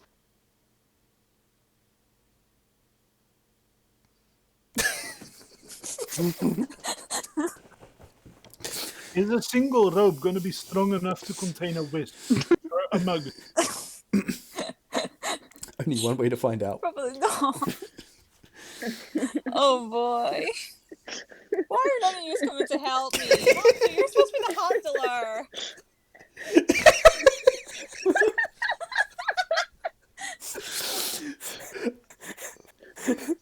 This is one that I've used so often that it's saved to my computer, by the way. Nice. Also, Wisp, I'd like to out of character wish you good luck. And with that, I reckon that in character Silas will just, look to Bhajiri and go, so shall we have tea with the Haathadans then? I think that's an excellent idea. So, Mug, I'm presuming you're Fucking running. dragons. Mug, And you with that, run good luck down to the Haldir. street. Yeah, Mug is looking for the Shiuk, who he's just referring to as the slavers. Yep. Roll a perception. Wisp, you'll be belting down the road after. Yeah. Bhajiri and Silas, I'll say that you will be making your way over towards the Haathad frigate. Haldir and the rest. So that would be Verity and Bingo. Haldir has left the building at this point. Right, so Haldir's just noped out and walked out of the building. He's like, You might not have Yeah, have yeah. heard the last part because I apparently got my mic a bit fucked up, but he was very much if Silas and Bhajiri apparently wants this. I've tried to stop this, but I'm just gonna take a walk now. yep. Verity, that means that currently there's no one stopping you from going looking for dragons. Perfect. Oh no. Yeah, no, I'm gonna start go looking for dragons. Radio. That is my grand plan of today. Do not I lose would- that bracelet, whatever you do. If people gang up on you, blah blah blah. I believe before the session, someone wondered what kind of beast Verity was going to get. I have a feeling we found the answer, and it's much more scary than we expected.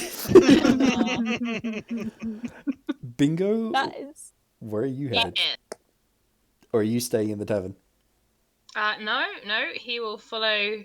Will Are he be you following going- dragons, or will he be following fights? Dragons. Noted. He wants to see a massive dragon that is little toe is as big as he is. So Seda will follow along as well. So Yay! She's going to protect her little brother. what I will say then is that as you all scatter out, Mug, you run past the first initial groups of Shiuk, but you're going to Just not find... spotting them. Yeah, because as time's passed, the ones at least on the outside of the taverns have either gotten drunk enough to be shooed off back to their ships or have made their way inside, as there's only so much greasy looks you can give to your opponents. You will bump into a group actually within the port proper. I will say that Bhajiri and Silas, you easily make your way up to the ship and are escorted aboard.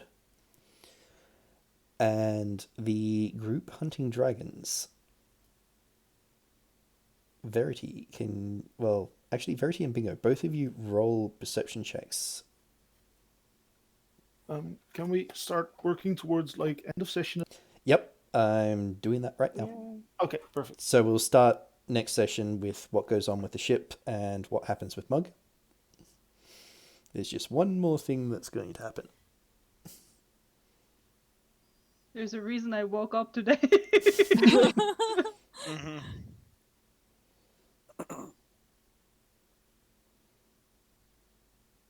Rightio. So it takes you a while of walking through this part of town, but you eventually get to a point where you hear noises reminiscent of larger animals, and find a section of the wall that divides this part of town from another, that is climbable. You make your way up it without too much difficulty and find yourself looking down into an area that has large fenced off areas, lots of tents and buildings. There's soldiers scattered around, and there are massive dragons. Oh, this is so cool. And I don't know what to do. I'm like, they're dragons. That's awesome. But... Wow. these dragons are easily at full height, about 3 times the height of a man, and quite long, but they're not in any shape bigger than the ships that you're on. You kind of presume that, based on the fact that most of them are roughly around the same size of each other, that they're all probably roughly around the same age. Can I do an animal handling or something to see if I know how old that is? Yep, you can roll an animal handling on that. Bingo. Yeah. You don't see it initially, but you feel it. Something is rummaging through your pocket. Smack. Sorry? Smack. You go to smack at it. Yeah. You hear a squawk, and then a flash of movement, and you see a small monkey sitting now on the wall next to where Verity is, and it's holding your sock, or at least one of your socks. We'll drop kick you. Don't hurt him. Hi, buddy. Hi. Give How you... back. I'll like sit down and make Stop. like come here noises. Yep. Give back So the sock. when you do that, it sort of stops and looks at your wrist, and it flicks the sock straight back at you, Bingo, and then it reaches out and touches the bracelet that it now sees. Oh boy. Does anything happen, or does it just touch it? It just touches it, and then it looks up at you, and its eyes flash golden. And then right before your eyes, it shifts into a bird, flutters up off where it's standing, and lands on your shoulder. Well, aren't you an interesting one? Did you just get a parrot Like. monkey? Oh boy. What has Verity gotten? Oh, I I know like exactly it. what this is. And let me just pull up its stats because I need to see what it's going to do next. Where'd I put it? Oh, fantasy age.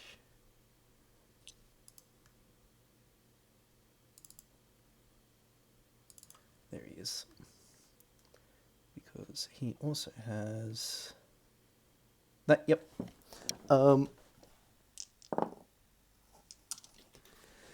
And then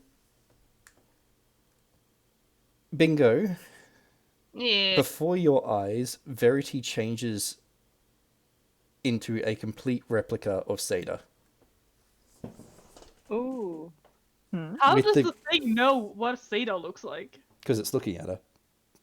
Seda standing next to you. It is. Seda's standing near Bingo. Oh, Seda joined us? Yep. Ah. Yeah. Can I do like some kind of I guess arcane lore on this? Because this looks like magic. Yes, you can, and you've got an ability to sense magic, right? No. Your power arcana. Does that Yeah, sense but- spells? Is it? I'm going to Wait. double check it. I don't actually have that Yeah. one open right now. Control F, power.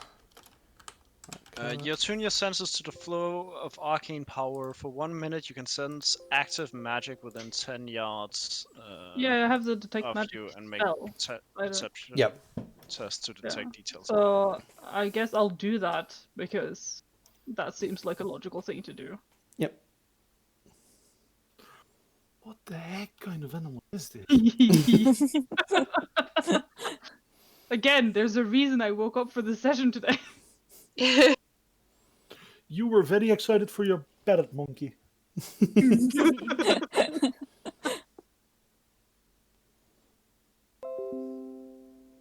Yeah, so do I roll power arcana?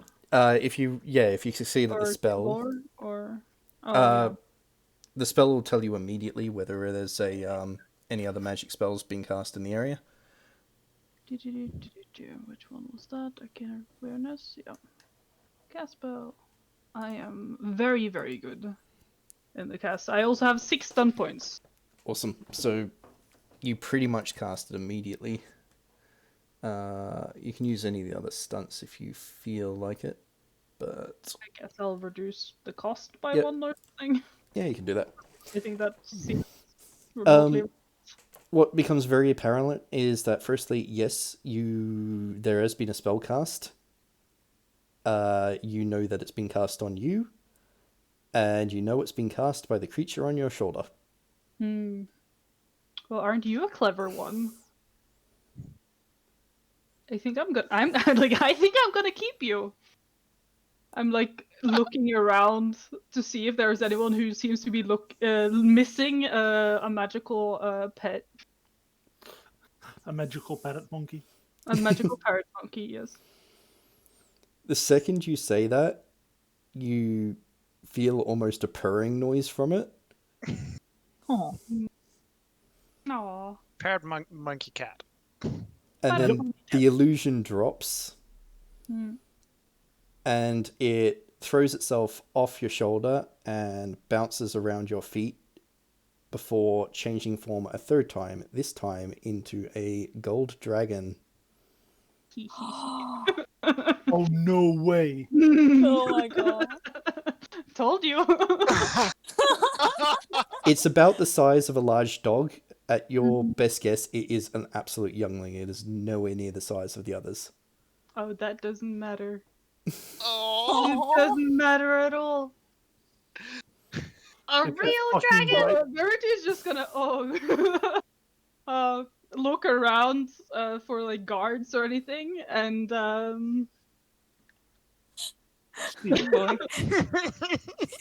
there any guards around? Like, There are none up near where you are. Most of them are down near the dragons, and they seem to be doing very mundane ability tasks, such as feeding the dragons or moving produce around, or just regular patrols. can I tell the gender of the dragon?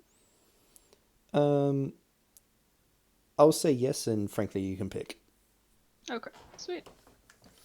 I'll need to come up with a name because I didn't do that yet. That's fine. I will give you the stats for this one as well later. And I'd say that was pretty much the point I wanted to get to for tonight. And that's only some of what this thing can do. Oh boy. Oh, come tell me, mighty dragon. What your face has been today. So, I'll get a yo-ho from everyone. Yeah. Oh.